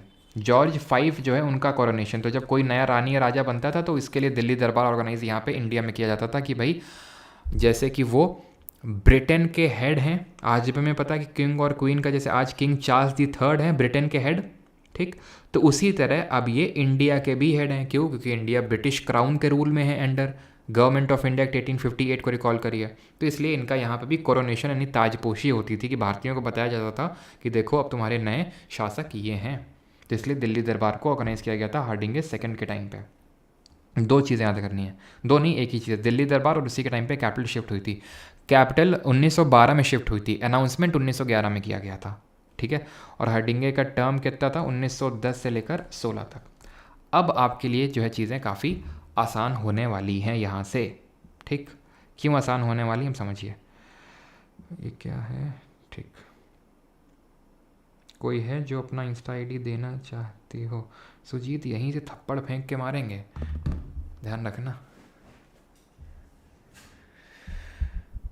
ये हम डाउट पूछ रहे हैं और इंस्टाग्राम आईडी मांग रहे हैं ये भाई साहब। अब यहाँ पे क्यों आसान है वो समझो, ठीक है। ये हंसी पता है किस बात पे आ रही है कि आज मैं हंसना चाह रहा हूँ लेकिन हंसी निकल नहीं रही है, क्योंकि समझ पा रहे हो तुम, दुख काफ़ी बड़ा है ना। अब मैं दुख को जाहिर कर नहीं रहा हूँ जानबूझ के क्योंकि तुम लोग भी दुखी ना हो जाओ, है ना। ज़्यादा तुम लोग भी दुखी और ज़्यादा दुखी ना हो जाओ, नहीं तो वही ना, अंदर ही अंदर से मैं रो रहा हूँ लेकिन लेक्चर भी ले रहा हूँ, लेकिन हमें लेक्चर पे फोकस करना है। अब यहाँ से आसान क्यों होने वाली चीज़ें वो समझिए। आसान इसलिए चीज़ें, और आज तो रात में मुझे नींद भी नहीं आने वाली उस दिन चलो लेक्चर पे भी फोकस करते हैं, ठीक है। एक्चुअली क्या ना, उस दिन लक्ष्य सेन जब हारा था ना तो उस रात भी मैं मतलब पता नहीं क्यों नींद नहीं आ रही थी कि भाई कैसे हार सकते हैं फिर पता है, तुम यकीन नहीं करोगे, मैं फिर विक्टर एक्सेल्सन के यूट्यूब चैनल पे गया, उसका यूट्यूब चैनल भी है। फिर मैंने देखा कि यार ये बंदे ने ये शॉट काफ़ी प्रैक्टिस कर रखा है, तब मुझे लगा कि यार बताओ कोई लक्ष्य सेन को, ये बंदा इसी शॉट पे प्रैक्टिस कर रहा है काफ़ी, उसने काफ़ी उस पर प्रैक्टिस कर रखा है उस शॉट पे, जिससे कि उसने लक्ष्य सेन को हराया था, ठीक है। तो आज मैं जो है वो जो मलेशिया का प्लेयर है उस पर रिसर्च करने वाला हूँ क्यों हरा दिया उसने। खैर अभी आते हैं चेल्मसफोर्ड पे। आसान इसलिए होने वाली है चीज़ें क्योंकि आपको हिस्ट्री, मॉडर्न हिस्ट्री याद है, आपको पता है कि गांधी इरविन पैक्ट कब साइन हुआ था, आपको पता है राउंड टेबल कॉन्फ्रेंस कब हुई थी, आपको पता है सिविल डिसोबीडियंस मूवमेंट कब हुआ था, आपको पता है जलियांवाला बाग मैसेकर कब हुआ था, आपको पता है चौरी चौरा हत्याकांड कब हुआ था, आपको पता है कि चिटागोंग आर्मी रेड कब हुई थी, आपको पता है कि काकोरी ट्रेन रॉबरी कब हुई थी। अगर चीज़ें आपको पता है, क्विट इंडिया मूवमेंट कब हुआ था, आपको पता है शिमला कॉन्फ्रेंस कब हुई थी, क्रिप्स मिशन कब आया था, कैबिनेट मिशन कब आया था, अगर ये आपको पता है तो आपके लिए आसान है। अगर आपको नहीं पता है तो प्लीज़ पहले उनको पता कर लें, इसीलिए मैंने आपको वो ऑडियो डाला था टेलीग्राम पे, क्योंकि फिर आपको समझ नहीं आएगा, मैं लिखूंगा इसके टाइम पे ये हुआ तो फिर बोलोगे ये क्या चीज़ है। और अगर आपको ये चीज़ पता है तो बहुत ही केक वॉक होने वाला लेक्चर। अभी तक मैंने तुमसे बोला था कि इनके टेन्योर को मत याद करो कि इनके क्या है टर्म इनका, इनके टाइम पे क्या क्या हुआ था वो थोड़ा सा देख लो, ठीक है, वो उस पर फोकस रखो। टेन्योर पे उतना इंपॉर्टेंट नहीं है, आप वैसे वैसा कर लोगे कि भाई पता है कि कांग्रेस के फॉर्मेशन कब हुआ था, डफरिन के टाइम पे। अच्छा मुझे पता है कि कांग्रेस का फॉर्मेशन कब हुआ था 1885 में, नहीं डफरिन 1885 के टाइम पे रहा होगा। रिपन जी का वर्नाकुलर प्रेस एक्ट रिपील किए थे, आर्म्स एक्ट रिपील किए थे 1882, यानी वो 1880s के टाइम पे रहेंगे, 82 के टाइम पे। यहाँ पे क्या है, यहाँ पे हमें चीज़ें पता हैं और चीज़ों से हम ये सब याद कर लेंगे। कैसे? देखो अब हमें पता है मॉन्टेग्यू चेल्मसफोर्ड रिफॉर्म्स क्या है, गवर्नमेंट ऑफ इंडिया एक्ट जो 1919 है उसको हम मॉन्टेग्यू चेल्मसफोर्ड रिफॉर्म्स के नाम से जानते हैं, ठीक है। गवर्नमेंट ऑफ इंडिया एक्ट 1919 को क्यों जानते हैं मॉन्टेग्यू चेल्मसफोर्ड रिफॉर्म? क्योंकि मॉन्टेग्यू जो था उस समय सेक्रेटरी ऑफ स्टेट था। सेक्रेटरी क्या था पूछोगे तो अगर तुम्हें हिस्ट्री पता है तो तुम्हें पता है सेक्रेटरी कौन था। 1858 का जो गवर्नमेंट ऑफ इंडिया एक्ट था उसमें एक सेक्रेटरी ऑफ स्टेट की पोजीशन क्रिएट की गई थी। उसको असिस्ट करने के लिए 15 मेंबर की काउंसिल दी गई थी। सेक्रेटरी कौन था? ब्रिटिश पार्लियामेंट का एक मेंबर था, यानी ब्रिटिश मेंबर ऑफ पार्लियामेंट था वो। पहले Indian British member of parliament कौन थे कमेंट में आप बताएंगे, जो कि ब्रिटेन में ही बैठ के इंडिया के अफेयर्स को मैनेज करेगा। तो वो था मॉन्टेग्यू और वॉइस रॉय थे चेल्मसफोर्ड। इसी तरह मॉर्ले मिंटो रिफॉर्म का भी नाम पड़ा, मिंटो वॉइस रॉय था। तो पहली बात तो गवर्नमेंट ऑफ इंडिया एक्ट इसके टाइम पे आया होगा, चेल्मसफोर्ड के टाइम पे। अभी टेन्योर बताता हूँ, टेन्योर इसमें नहीं लिखूंगा, टेन्योर अपने आप तुम्हें याद हो जाएगा, अभी बताऊंगा, ठीक है। 1919 में, ठीक है, ये हुआ था। और इसके टाइम पे क्या हुआ था? इसके टाइम पे चलो टेन्योर लिखता हूँ, तब तुम रिकॉल करोगे चीज़ों को। 1910 में मिंटो 2 था और उसके बाद आया था हार्डिंगे 2, 16 में चला गया था। इसके बाद 1916 से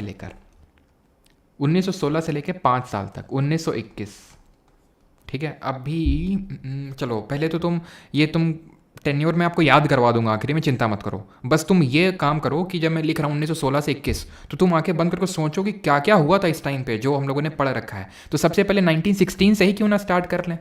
होम रूल लीग बनी थी, एनी बेसेंट और बाल गंगाधर तिलक, ज़्यादा डीप में नहीं जा रहा हूँ अब, ठीक है। और क्या हुआ था? रॉलेट एक्ट पास हुआ था 1919 में, anarchical and revolutionaries crimes act, no appeal, no वकील, नो दलील, सीधा जेल में डालेंगे 2 साल के लिए, वो भी डालेंगे। ब्लैक एक्ट बोला था गांधी जी ने। क्या हुआ था? सैफुद्दीन रॉलेट सत्याग्रह लॉन्च किया था। सैफुद्दीन किचलू और डॉक्टर सत्यपाल की अरेस्ट हुई थी। अरेस्ट होने के बाद क्या हुआ था?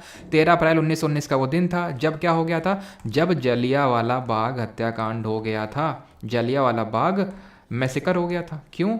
क्योंकि अरेस्ट का प्रोटेस्ट कर रहे थे और वो बैसाखी वाला दिन था। और क्या हुआ था? इसका टाइम पीरियड क्या है? 1921 तक चलते रहना है, रुकना नहीं है। फिर 1919 में खिलाफत की शुरुआत हुई, खिलाफत आंदोलन की। फिर 1920 में नॉन कॉपरेशन मूवमेंट यानी असहयोग आंदोलन लॉन्च हुआ। अब 1922 का काकोरी मत करवा देना इसमें, काहे से ये 5 साल तक रहा था, 21 तक। वो अभी तुम याद कर लोगे, मैं याद करवा दूंगा, ठीक है। 21 तक तुम्हारा काम था रिकॉल करना, जो तुमने कर लिया है। और क्या हुआ था? 1917 में भी तो कुछ हुआ था, लखनऊ पैक्ट, ठीक है। रिकॉल करो एकदम तेजी के साथ, जल्दी जल्दी। इससे क्या है कि पूरा मॉडर्न हिस्ट्री का रिवीजन हो जाएगा तुम्हारा इसी लेक्चर के थ्रू, पूरी मॉडर्न हिस्ट्री का, जो क्योंकि गांधीयन एरा इंपॉर्टेंट होता है आपके मॉडर्न हिस्ट्री में। गांधी जी कब आए थे? 9 जनवरी 1915 को। तो यहीं पे तो आए थे गांधी जी चेल्मसफोर्ड के टाइम पे। तो यहाँ से ही एक्चुअली हमारी मॉडर्न हिस्ट्री इंपॉर्टेंट वाली स्टार्ट होती है। तो सारी चीज़ें हम रिवाइज कर लेंगे यहीं पर। लखनऊ पैक्ट इसके बीच में हुआ था, मुस्लिम लीग के बीच में हुआ था और इंडियन नेशनल कांग्रेस के बीच में, जहाँ पे उन्होंने जॉइंट डिमांड्स रखी थी, साझा डिमांड रखी थी, किसके सामने? ब्रिटिशर्स के सामने रखी थी, ठीक है। और एक्सट्रीमिस्ट को कांग्रेस के अंदर लिया गया था, नहीं, मॉडरेट और एक्सट्रीमिस्ट का रीयूनियन हुआ था। इसको प्रिसाइड किसने किया था? अंबिका चरण मजूमदार ने प्रिसाइड किया था इसको, खत्म। और बाल गंगाधर तिलक की डेथ भी 1920 में ही हुई थी। अब आते हैं रीडिंग का। रीडिंग अगेन रीडिंग 5 साल के लिए, 1921 से लेकर 26 तक। तुम्हारा काम कुछ याद नहीं करना, 21 से 26, बस तुम ये तुम्हारा काम है 21 से 26 तक क्या क्या पढ़ा था हम लोगों ने, रिकॉल कर लो जल्दी से। नहीं कर लो, क्या है बताओ? 1922 चौरी चौरा हत्याकांड, चौरी चौरा हुआ था। और 1923 फिर क्या हुआ था? गांधी जी ने वापस ले लिया था क्या? नॉन कॉपरेशन मूवमेंट, ठीक है। और इसी टाइम पे ही केसरे हिंद की उपाधि गांधी जी ने लौटाई थी। रविन्द्रनाथ टैगोर जी ने अपना नाइटहुड की उपाधि दे दी थी इस जलियांवाला बाग मैसेकर के बाद। और इसी को रिव्यू करने के लिए, जलियांवाला बाग को रिव्यू करने के लिए एक हंटर कमीशन बना था, जिसने कि माना तो था रिस्पॉन्सिबल है डायर, जनरल E.M. डायर, ना कि Michael O Dyer, general E.M. Dyer, लेकिन उसको कोई सजा का प्रावधान नहीं था, ठीक है। तो चौरी चौरा इनके टाइम पे हुआ, गांधी जी ने वापस ले लिया। वापस लेने के बाद क्या हुआ? कांग्रेस 2 हिस्सों में बट गई, एक बोले गए प्रो चेंजर, एक बोले गए नो चेंजर। प्रो चेंजर ने अपनी बना ली स्वराज पार्टी, जिसको कि हम बोलते हैं ऑल इंडिया खिलाफत स्वराज पार्टी। 1924 में कानपुर बॉल्शेविक कॉन्स्पिरेसी केस होता है, उतना इंपॉर्टेंट नहीं इसलिए लिख नहीं रहा हूँ। 1924 के टाइम पे ही आपकी इंडिया, 1925 में लिख लो, CPI communist party of India Kanpur में फॉर्मलाइज होती है। CPI बनती ताशकंद उज्बेकिस्तान में है, 1920 में बनती है। 1920 में M.N. रॉय बनाते हैं, लेकिन फॉर्मलाइज 1925 में। और 1924 में कानपुर बॉल्शेविक कॉन्स्पिरेसी केस होता है। और कुछ? यस, और कुछ क्यों नहीं। 1925 में ही जो काकोरी ट्रेन रॉबरी है वो हुई थी। 1924 में कौन सी पार्टी बनी थी? रिकॉल करो। 1924 में HRA हिंदुस्तान रिपब्लिकन एसोसिएशन बनी थी, खत्म।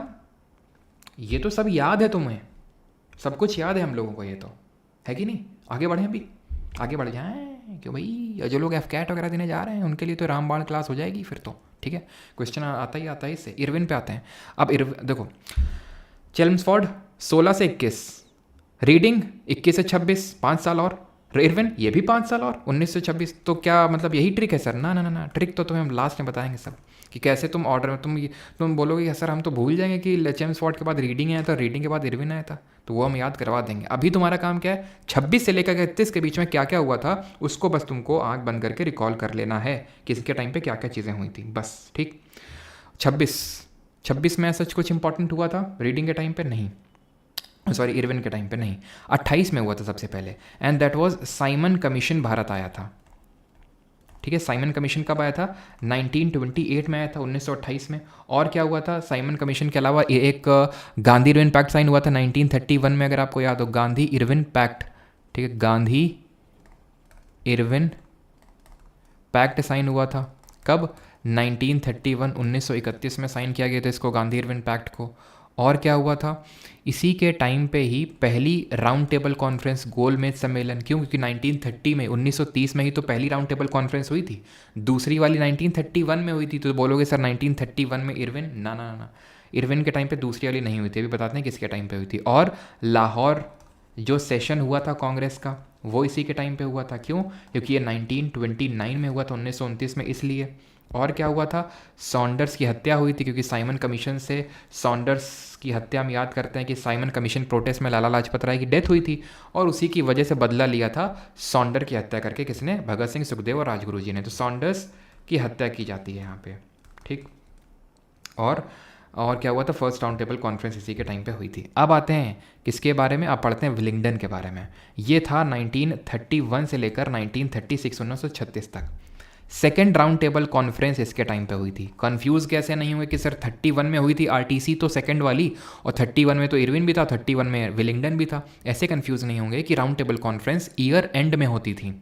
तो 1931 में अगर दोनों हैं तो ऑब्वियस सी बात है, अगर उस पे ख़त्म हुआ है इरविन पे 31 और इस पे शुरू हुआ है, तो मतलब लास्ट पार्ट ऑफ ईयर में तो विलिंगडन ही आ रहा होगा ना। सिंपल सा कॉमन सेंस की बात है। तो सेकंड राउंड टेबल कॉन्फ्रेंस इसके टाइम पे हुई, which was the only round table conference जिसमें कि गांधी जी या फिर कांग्रेस ने पार्टिसिपेट किया। इसके बाद क्या हुआ था? रैमसे मैकडोनल्ड ने, विलियम रैमसे ने कम्युनल अवार्ड अनाउंस किए थे, ठीक है। रैमसे मैकडोनल्ड ने कम्युनल अवार्ड अनाउंस किए थे, जिसके तहत सेपरेट इलेक्टोरेट दिए गए थे। किसको ये दिए गए थे? किसको दिए गए थे? ये दिए गए थे जो हमारे दलित हैं उनको, जिसकी वजह से Gandhi ji fast unto death पे चले गए थे, और उसी की वजह से फिर पूना समझौता, पूना पैक्ट साइन होता है। किसके बीच में? गांधी जी और अंबेडकर जी के बीच में पूना पैक्ट साइन होता है, ठीक। और क्या होता है? इसी के टाइम पे ही गवर्नमेंट ऑफ इंडिया एक्ट 1935 आया था, जिसको कि हम किस नाम से जानते हैं? ये वो एक्ट है जिससे कि हमने मेजॉरिटी पार्ट ऑफ इंडिया का कॉन्स्टिट्यूशन लिया। ये वो पर्टिकुलर एक्ट है जिसने कि ऑल इंडिया फेडरेशन की बात कही थी, एक फेडरेशन को स्टैब्लिश करने की, लेकिन एक्चुअल में ये ज़मीनी लेवल पे उतर नहीं पाया। फेडरल कोर्ट स्टैब्लिश करने की बात कही थी इस एक्ट ने, जो कि 1937 में हुई थी, और 1937 में वो फेडरल कोर्ट स्टैब्लिश हुई थी, जो supreme court of India establish होने के बाद ख़त्म हो गई थी। क्लियर है? और कुछ पार्टी बनी थी इसी टाइम पे, अगर आप रिकॉल कर सकते हैं तो। एक तो ऑल इंडिया किसान सभा, जो कि 1936, 1936 में बनती है, ठीक है, जो कि सहजानंद सरस्वती बनाते हैं।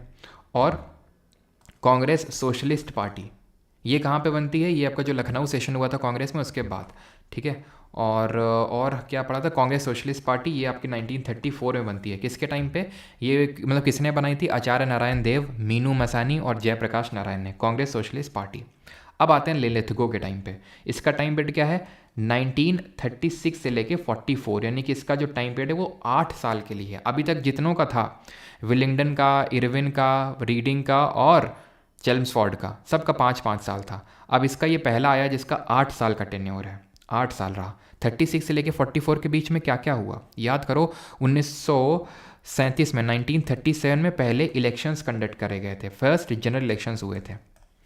1935 का जो एक्ट आया था उसने इलेक्शंस की बात कही थी, तो उसके आधार पे फर्स्ट जनरल इलेक्शंस हुए थे इस टाइम पे। और दूसरी चीज़ क्या हुई थी आप रिकॉल करिए, 1938 में ही, 1937 में हरिपुरा और देन त्रिपुरी सेशन हुआ था 1938 में, जिसके बाद सुभाष चंद्र बोस जी ने रिज़ाइन कर दिया था, है ना। बोस रिज़ाइंड त्रिपुरी सेशन के बाद, और उन्होंने अपनी एक पार्टी बना ली थी 1939 में, which was called as all India forward bloc. उसको क्या बोला गया?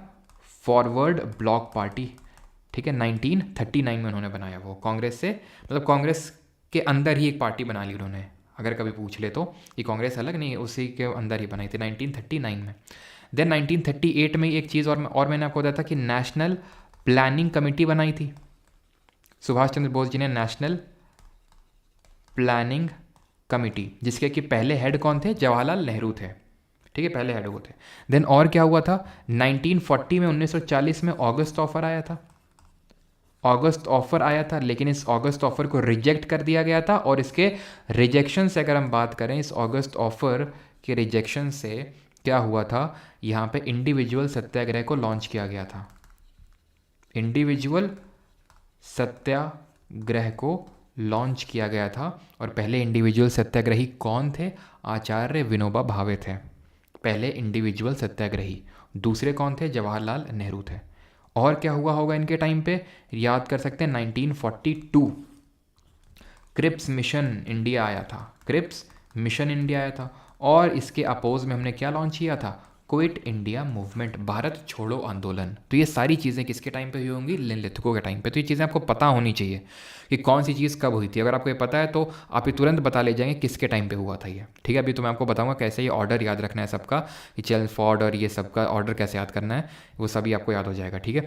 तो फर्स्ट जनरल इलेक्शंस हुए थे, बोस रिजाइन किए थे, फॉरवर्ड ब्लॉक बनाए थे, अगस्त ऑफर आया था जिसके रेस्पॉन्स में इंडिविजुअल सत्याग्रह हुआ था, और क्रिप्स मिशन आया था जिसके रेस्पॉन्स में क्विट इंडिया मूवमेंट हुआ था, भारत छोड़ो आंदोलन हुआ था, ठीक है।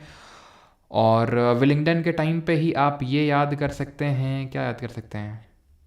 नहीं, विलिंगडन के टाइम पे नहीं, ठीक है।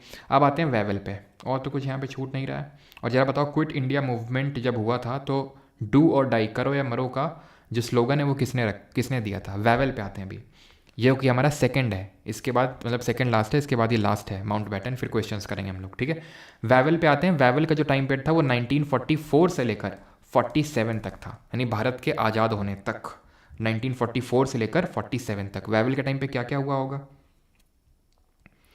विनोबा भावे को 1958 में रैमन मैग्सेसे मिला था, बिल्कुल सही है। 1958 में उनको रैमन मैग्सेसे अवार्ड मिला था। किसको? और वो पहले थे जिनको रैमन मैग्सेसे अवार्ड मिला था, आचार्य विनोबा भावे, जो कि भूदान आंदोलन से भी जुड़े हुए हैं। 1953 में भूदान आंदोलन उन्होंने स्टार्ट किया था, पोचमपल्ली जो गांव है तेलंगाना का, वहाँ से। तो वेवल की अगर बात करें तो इसके टाइम पे सबसे पहली बात तो कैबिनेट मिशन प्लान भारत आया होगा, ठीक है, कैबिनेट मिशन प्लान इंडिया आया। और क्या हुआ इसके अलावा? इसके अलावा और तो क्या हुआ होगा? 46 में ये आया। और शिमला कॉन्फ्रेंस, बिल्कुल शिमला कॉन्फ्रेंस, बिल्कुल 1942, ठीक है, बिल्कुल। वेवल प्लान आया था आपका 1945 और शिमला कॉन्फ्रेंस हुई थी, ठीक है। वेवल जो है प्लान लेके आए थे, वेवल जो है अपना एक प्लान लेके आए थे। और इसके बाद इस प्लान को एग्जीक्यूट करने के लिए जितने लोग जेल में थे क्विट इंडिया मूवमेंट की वजह से, तो शिमला में सब लोगों को बुलाया गया जेल से छोड़ के, कि जेल से रिलीज़ करो सभी लोगों को और शिमला में बुलाओ। तो शिमला कॉन्फ्रेंस हुई थी 1945 में, 1945 में। और डू और डाई का स्लोगन किसने दिया था? गांधी जी ने दिया था, ठीक है, क्विट इंडिया मूवमेंट के टाइम पे। और जो जिन्ना है, जिन्ना ने डायरेक्ट एक्शन डे ऑब्जर्व करने की यहाँ पे बात कही थी, जिसकी वजह से मार काट मच गई थी। कब इसने बोला था, कब ऑब्जर्व किया गया था डायरेक्ट एक्शन डे? 16 अगस्त 1948 को, जिस साल, मतलब जिस दिन भयंकर राइट्स हुए थे, भयंकर दंगे हुए थे, मार काट मच गई थी एकदम, ठीक है। तो ये चीज़ है, इसी वजह से गांधी जी जो हैं अपने जो पार्टी, जब हमारा देश की आज़ादी हुई थी तो वो उस समय कहाँ थे, कोई बताएगा?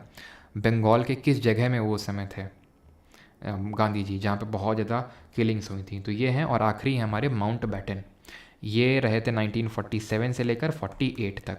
तो he was the last voice Roy, या फिर लास्ट, क्योंकि इनके बाद वॉइस रॉय की जगह वॉइस रॉय को फिर से गवर्नर जनरल ऑफ इंडिया ही एक तरह से पदवी दे दी गई। तो he was last governor general of India,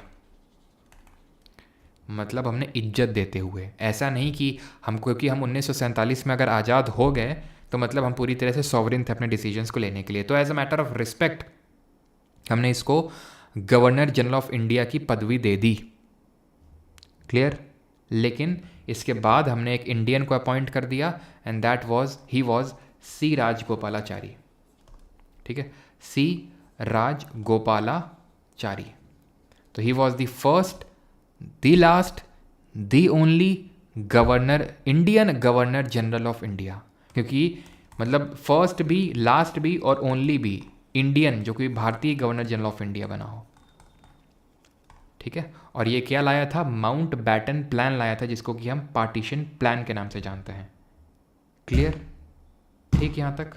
ठीक है, माउंट बैटन जो है, माउंट बैटन प्लान लाया था, जिसको कि हम पार्टीशन प्लान के नाम से जानते हैं।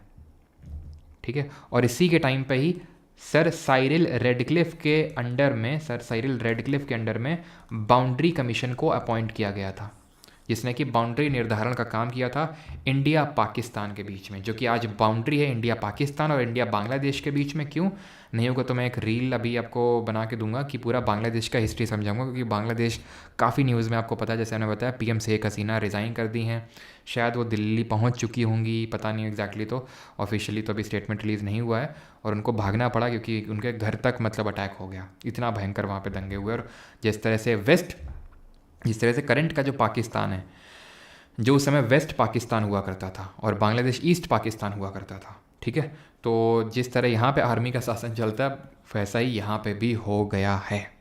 जिस तरह आपको पता है वहाँ पे भी गवर्नमेंट होती है, लेकिन वो गवर्नमेंट कौन बिठाता है, कौन हटाता है? आर्मी। वही हाल आज बांग्लादेश का भी आज के दिन हो चुका है। तो ये वेस्ट पाकिस्तान था, ये ईस्ट पाकिस्तान था। सर साइरिल रेडक्लिफ ने ही बाउंड्री खींची थी, तो वही इंडिया पाकिस्तान और इंडिया बांग्लादेश के बीच में बाउंड्री। अब याद कैसे रखना है कि किसके टाइम पे, मतलब यहाँ तक हम लोगों ने याद किया था हार्डिंग 2 के टाइम पे। ठीक है, अब याद कैसे रखना है? हमें पता तो है कि हाँ भाई 16 से लेके 1916 और 21 के बीच में क्या इवेंट हुए थे, 1921 से लेके 26 के बीच में क्या इवेंट हुए थे, 26 से लेकर 31 के बीच में क्या इवेंट हुए थे। लेकिन ठीक है, और हमें यह भी याद है कि 1919 के टाइम पे चेल्मस्फोर्ड था, लेकिन हमें यह याद कैसे रहेगा? चेल्मस्फोर्ड के बाद रीडिंग आया था, रीडिंग के बाद इरविन आया था, इरविन के बाद विलिंगडन आया था। देखो ऐसे याद करो कि फोर्ड करके गाड़ी आती ना, फोर्ड कंपनी की, अभी तो आई थिंक वो इंडिया से रैप अप करके चले गए, लेकिन फोर्ड की गाड़ी आती है, आपको पता है ना? अच्छा, पहुंच गए, लंदन जाने वाली हैं अभी। अच्छा ठीक है, चलो। तो ये चीज़ है कि फ़ोर्ड की गाड़ी आती है, तो ऐसे इस चीज़ को याद करना है कि जो फ़ोर्ड की गाड़ी है उसमें तुम आराम से, कोई पढ़ रहा है उसमें रीडिंग चल रही है। ठीक है, फ़ोर्ड की गाड़ी में रीडिंग चल रही है, आप बस स्टोरी सुनो। ठीक है, और रेलेवेंसी मत देखना कि क्या रेलेवेंट, बस उसको इमेजिन करते रहो कि फ़ोर्ड की गाड़ी, उसमें आप रीडिंग कर रहे हो, पढ़ रहे हो। ठीक है, और पढ़ते पढ़ते आपको पता चला सपनों में, आप सपनों में खो गए और आपको पता चला कि लक्ष्य सेन जीत गए, विन कर गए। ठीक है, विन कर गए, क्योंकि आज के दिन ठीक है लक्ष्य सेन का मैच था तो विन कर गए। लेकिन फिर डॉन आया, मलेशिया का डॉन आया। ठीक है, डॉन आया, डॉन ने बोला कि गो नाउ, डॉन ने बोला कि go now, Lilith go now. क्यों? क्योंकि बोला कि अब मेरी यहाँ पे लहर चलेगी, यहाँ पे मेरी वेव चलेगी अभी। और वो डॉन कौन था? वो मलेशिया का डॉन था। उसने बोला गो, और उसने हरा दिया और बोला कि अब मेरी वेव चलेगी यहाँ पे। अब देखो याद कैसे करते हैं।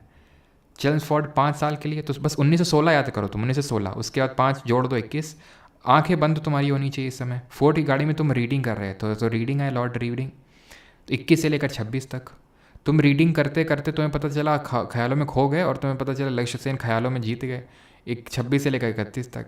लेकिन फिर रियलिटी से हिट हार्ड, और फिर डॉन आया, मलेशिया का डॉन।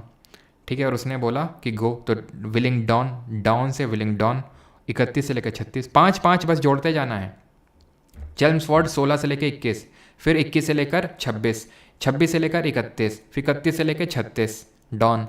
और डॉन ने बोला मेरी वेव आएगी। ठीक है, डॉन ने बोला गो नाउ। ठीक है, तो गो नाउ उसने बोला, तो गो से लिन लेत गो। और यहाँ पे 5 नहीं है, यहाँ पे 8 साल है, 8 साल है, और 5 में 8 घटाते तो कितना मिलता है? 3 मिलता है। ठीक है, 3 मिलता है। तो जो हमारा सेकेंड लास्ट है, या फिर ऑलमोस्ट लास्ट ही आप मान सकते हो, वेवेल, वो 3 साल तक रहा। 5 5 5 5 5 और 5 के बाद 8, 5 में 8 घटाया 3। ठीक है, तो उसने बोला गो नाउ। क्यों? क्योंकि अब मेरी वेव आने वाली है, तो वेव से वेवेल। ठीक है, क्लियर इतनी चीज़?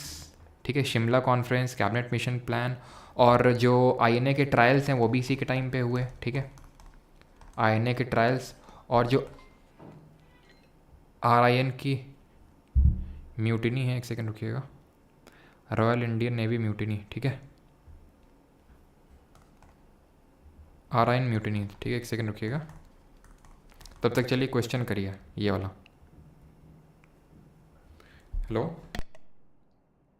हेलो। हाँ जी सौरभ जी। हेलो। हेलो नमस्कार सर। नमस्कार नमस्कार। कैसे हैं सर? बढ़िया है, क्लास ले रहे थे अभी। है सर। क्लास ले रहे थे, बोला अभी क्लास ले रहे थे। अच्छा, क्लास ले रहे हैं। एक बार कॉल करना सर क्लास से फ्री होके, है ना? हाँ बस 5 मिनट बात करता हूँ, है ना। ठीक है ठीक। ओके। चलिए भाई, तो यहाँ पे ख़त्म हो गया हमारे, ठीक है। अभी आते हैं क्वेश्चंस पे, जल्दी से क्वेश्चंस अटेम्प्ट करिए।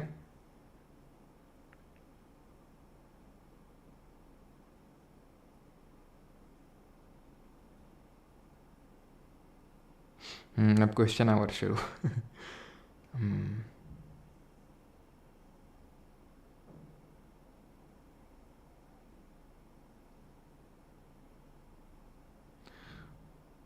अच्छा, वॉइस म्यूट ऑफ नहीं हुआ था क्या?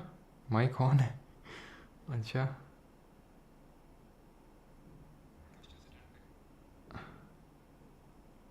सुन लिया आपका डील 1 करोड़ वाला। अच्छा अच्छा, आवाज़ आ रही थी।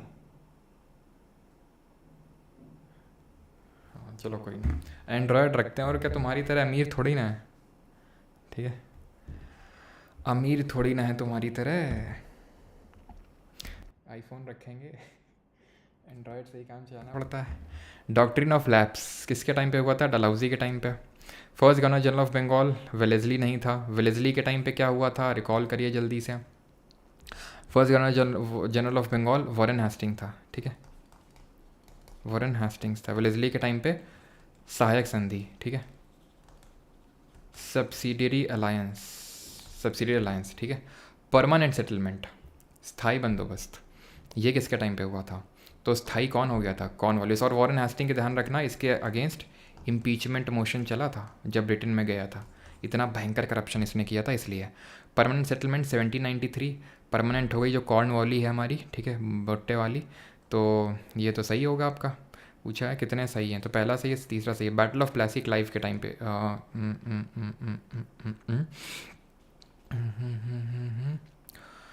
ठीक है, जो बैटल ऑफ प्लासी है 1757 में हुआ था, 1757, और इसमें रॉबर्ट क्लाइव ने, ये पहला गवर्नर ऑफ बंगाल था, और इसमें रॉबर्ट क्लाइव ने ही ब्रिटिश फोर्सेस को लीड करने का काम किया था। तो आंसर यहाँ पे more than one of the above हो जाएगा, ऑप्शन नंबर 4, ठीक है। अगला है हमारा, who introduce the permanent settlement policy in 1793 to fix the revenue between East India company and landlords. Answer क्या हो जाएगा? भुट्टे वाली आंटी ने किया था, परमानेंटली परमानेंट हो गई थी वो, यहाँ पे परमानेंट अपना सेटलमेंट लगा दिया था, तो नन ऑफ दी अबव होगा, ठीक है। भुट्टे वाली आंटी थी यानी कि, अच्छा भुट्टे वाली आंटी हैं तो कॉर्नवाली, ठीक है, ऑप्शन नंबर। और कॉर्नवाली को किस नाम से जानते हैं?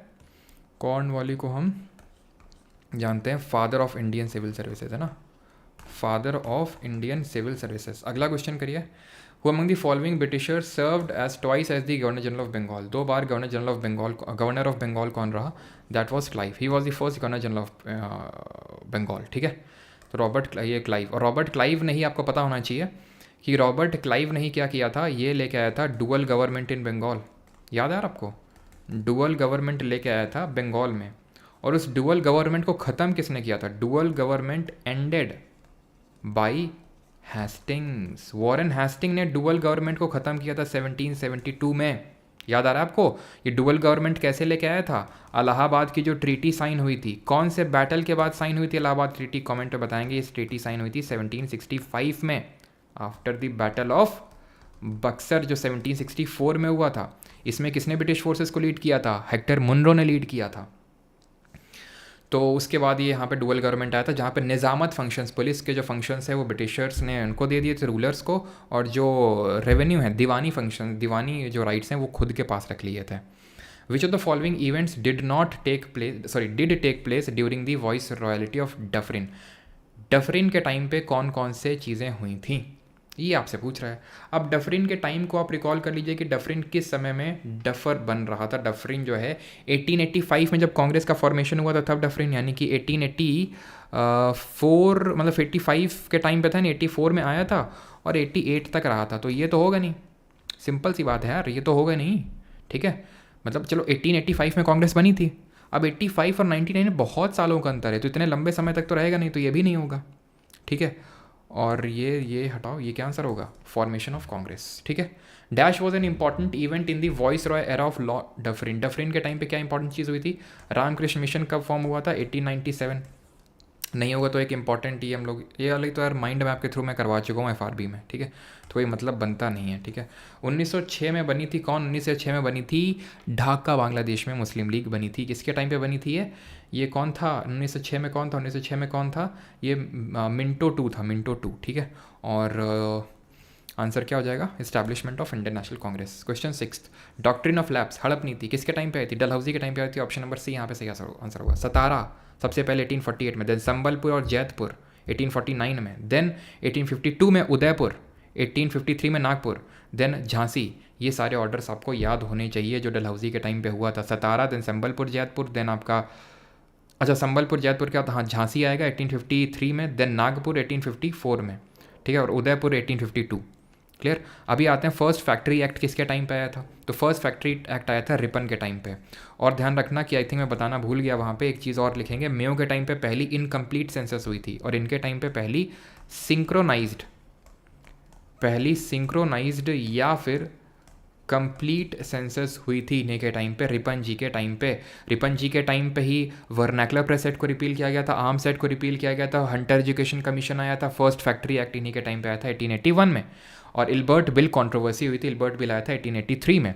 तो फर्स्ट फैक्ट्री एक्ट, ठीक है, फर्स्ट सिंक्रोनाइज्ड और कंप्लीट सेंसस रिपन जी के टाइम पे हुई थी, ठीक है।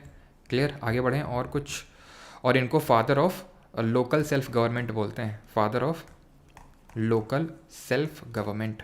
अगला है 8th, who is called as the father of civil services in British India. तो किसको बोलते हैं, कॉर्नवाली आंटी को बोलते हैं, ठीक है। ये हेस्टिंग के टाइम पे किया हुआ थे, दोनों अलग हैं, वॉरेन हेस्टिंग और ये हेस्टिंग अलग हैं। वॉरेन हेस्टिंग के टाइम पे पहला एंग्लो मराठा वॉर हुआ था, ट्रीटी ऑफ सलबाई, और दूसरा मैसूर वॉर हुआ था, और मराठा शुरू है वॉरेन हेस्टिंग पे हुआ था, और लॉर्ड हेस्टिंग पे मराठा ख़त्म हुआ था, यानी थर्ड एंग्लो मराठा वॉर हुआ था इसके टाइम पे। और वेलेस्ली तो जानते हैं सब्सिडियरी अलायंस 1798 में लेके आया था ये वेलेस्ली 1798 में, ठीक है। और इसी के टाइम पे फोर्थ एंग्लो मैसूर वॉर हुआ था, जिसके बाद मैसूर को 1799 में सब्सिडियरी अलायंस साइन करवा लिया गया था। सेकेंड लास्ट क्वेश्चन है हमारा, who among the following was the voice Roy of British India at the time of second round table conference. दूसरी राउंड टेबल कॉन्फ्रेंस कब हुई थी, 1931 में हुई थी। 1931 में हमारा इरविन चला गया था, याद करो 1931 में इरविन गॉन, और इरविन की जगह कौन आ गया था, इरविन की जगह अभी आ गया था विलिंगडन, ठीक है। विन कर गए थे, विन जब जैसे ही विन कर गए तो डॉन आ गया मलेशिया वाला, ठीक है। और वो बोलता है गो नाउ, क्यों, क्योंकि अब मेरी वेव चलेगी। 200 रुपये भेजे किसने, सर कल आपने डाउट सॉल्व करा था कि डुप्लीकेट मार्कशीट दिखा सकते हैं डीवी में, तो सर क्या एफिडेविट भी बनवाना पड़ेगा या डायरेक्ट दिखा सकते हैं, डायरेक्ट दिखा सकते हैं डुप्लीकेट मार्कशीट। आज मेरा बर्थडे है, मैं प्लीज़ विश कर दो सर। तो आपने अपना असली नाम तो भेजा ही नहीं लिख के, रेंस लियाटी जी, आपको बहुत बहुत हैप्पी बर्थडे पहली बात तो, और बनवाना पड़ेगा एफिडेविट। चलो एक बार मैं और कंफर्म करके, मेरे हिसाब से तो एफिडेविट बनवाना ज़रूरी नहीं होता है, ठीक है मेरे हिसाब से। बाकी मैं एक बार और कंफर्म करके या तो कल की PYQ सीरीज़ में बता दूंगा, या फिर इसी वीडियो के कमेंट सेक्शन में पिन कर दूंगा, या फिर टेलीग्राम पे आपको मैं बता दूंगा, ठीक है।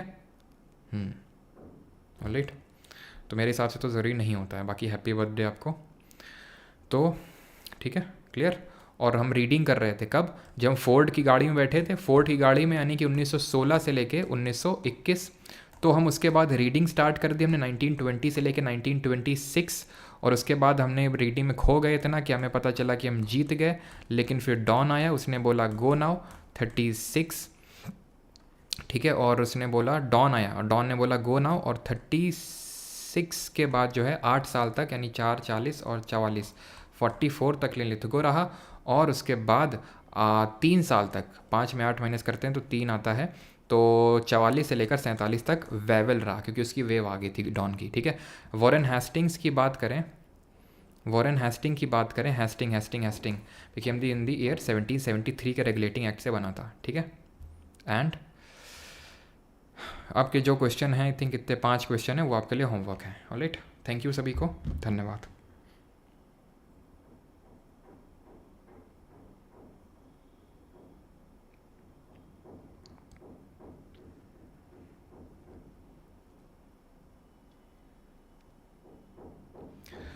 चलिए, अब इसकी जो क्विज़ है वो आपको जो एसएससी जीके क्विज़ ग्रुप करके है उसमें मिल जाएगी। हमारा अगला टॉपिक क्या होना चाहिए आप कमेंट पे बता सकते हैं। जब ये रिकॉर्डेड जाएगा वीडियो तो उसमें आप बता देना कि हमारा अगला जो वीडियो है वो किस टॉपिक पे होना चाहिए। हमने गवर्नर जनरल वॉइस रॉय कर लिया, आई होप ये क्लियर हो गया होगा आपका। शुरू वाले में आपको ये चीज़ें याद करनी कि किसके टाइम पे क्या हुआ था। जैसे कि मैं चलो जल्दी से पूछता हूँ कि सेपरेशन ऑफ ठगी, सेपरेशन किसके टाइम पे हुआ था ये आपको बताना है। प्लस वुड्स डिस्पैच किसके टाइम पे हुआ था, वुड्स डिस्पैच किसके टाइम पे हुआ था, किसके टाइम पे आया था ये बताना है आपको। एंड पहला दिल्ली दरबार किसने ऑर्गेनाइज़ किया था। ये 100 रुपये आप किसने भेज दिए भाई। सर मेरा रियल नेम रोहन है, घर पर राधे बुलाते हैं मुझे, लव यू फ्रॉम सहद्रा। तो पैसे मत भेजो यार इतने हैं, मैंने बोला है क्या। हैप्पी बर्थडे आपको, और राधे जी है ना, हम भी आपको राधे जी बुलाएंगे। सराज आया, सराज क्या लाना है, 200 है आज। गुड्डू बेटा गुड्डू देख लेना अपने हिसाब से।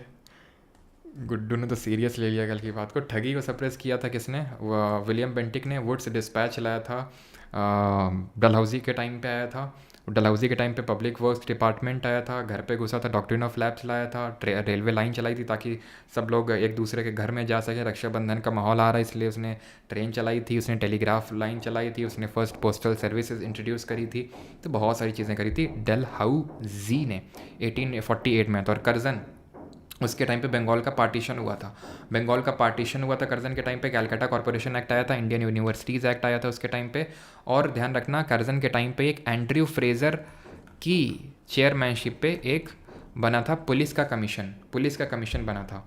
और एक ध्यान रखना एक सैडलर यूनिवर्सिटी कमीशन भी आया था, वो इसमें लिखना चेल्मसफोर्ड के टाइम पे लिखना, ठीक है। कहाँ गया चेल्मसफोर्ड, ये रहा, ठीक है। इसके टाइम पे 19 नहीं, इसके टाइम पे नहीं, ये हाँ इसी के टाइम पे होगा। 1917 में आया था वो, 1917 में, ठीक है। ये आया था सैडलर यूनिवर्सिटी कमीशन, एक बनी थी यूनिवर्सिटी की एजुकेशन को इम्प्रूव करने के लिए एक कमीशन बना था, सैडलर यूनिवर्सिटी कमीशन, राइट।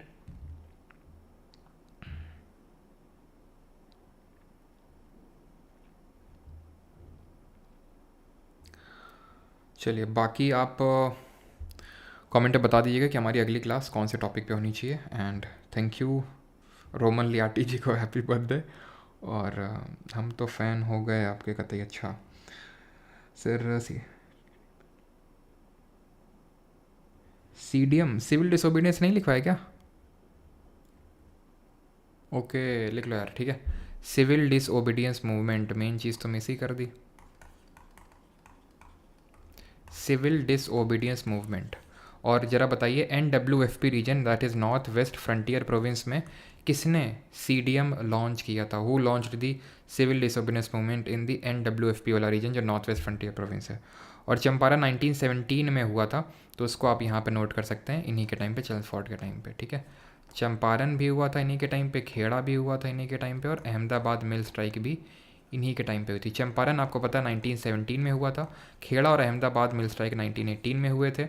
और यहाँ पे NWFP में खान अब्दुल गफ़ार खान ने लीड किया था। खान अब्दुल गफ़ार खान, जिनको कि फ्रंटियर गांधी या फिर सीमांत गांधी बोलते, जिन्होंने रेड शर्ट मूवमेंट, लाल कुर्ती आंदोलन चलाया था, खुदाई खिदमतगार नाम की एक सोसाइटी डेवलप करी थी। और CDM लॉन्च हुआ था 1930 में विद दी दांडी मार्च, जिसको कि हम सॉल्ट सत्याग्रह के नाम से जानते हैं, जहाँ पे गांधी जी ने साबरमती से लेकर दांडी तक मार्च निकाला था। कितने किलोमीटर्स का, 385 किलोमीटर्स का मार्च था, along with the 78 delegates, right.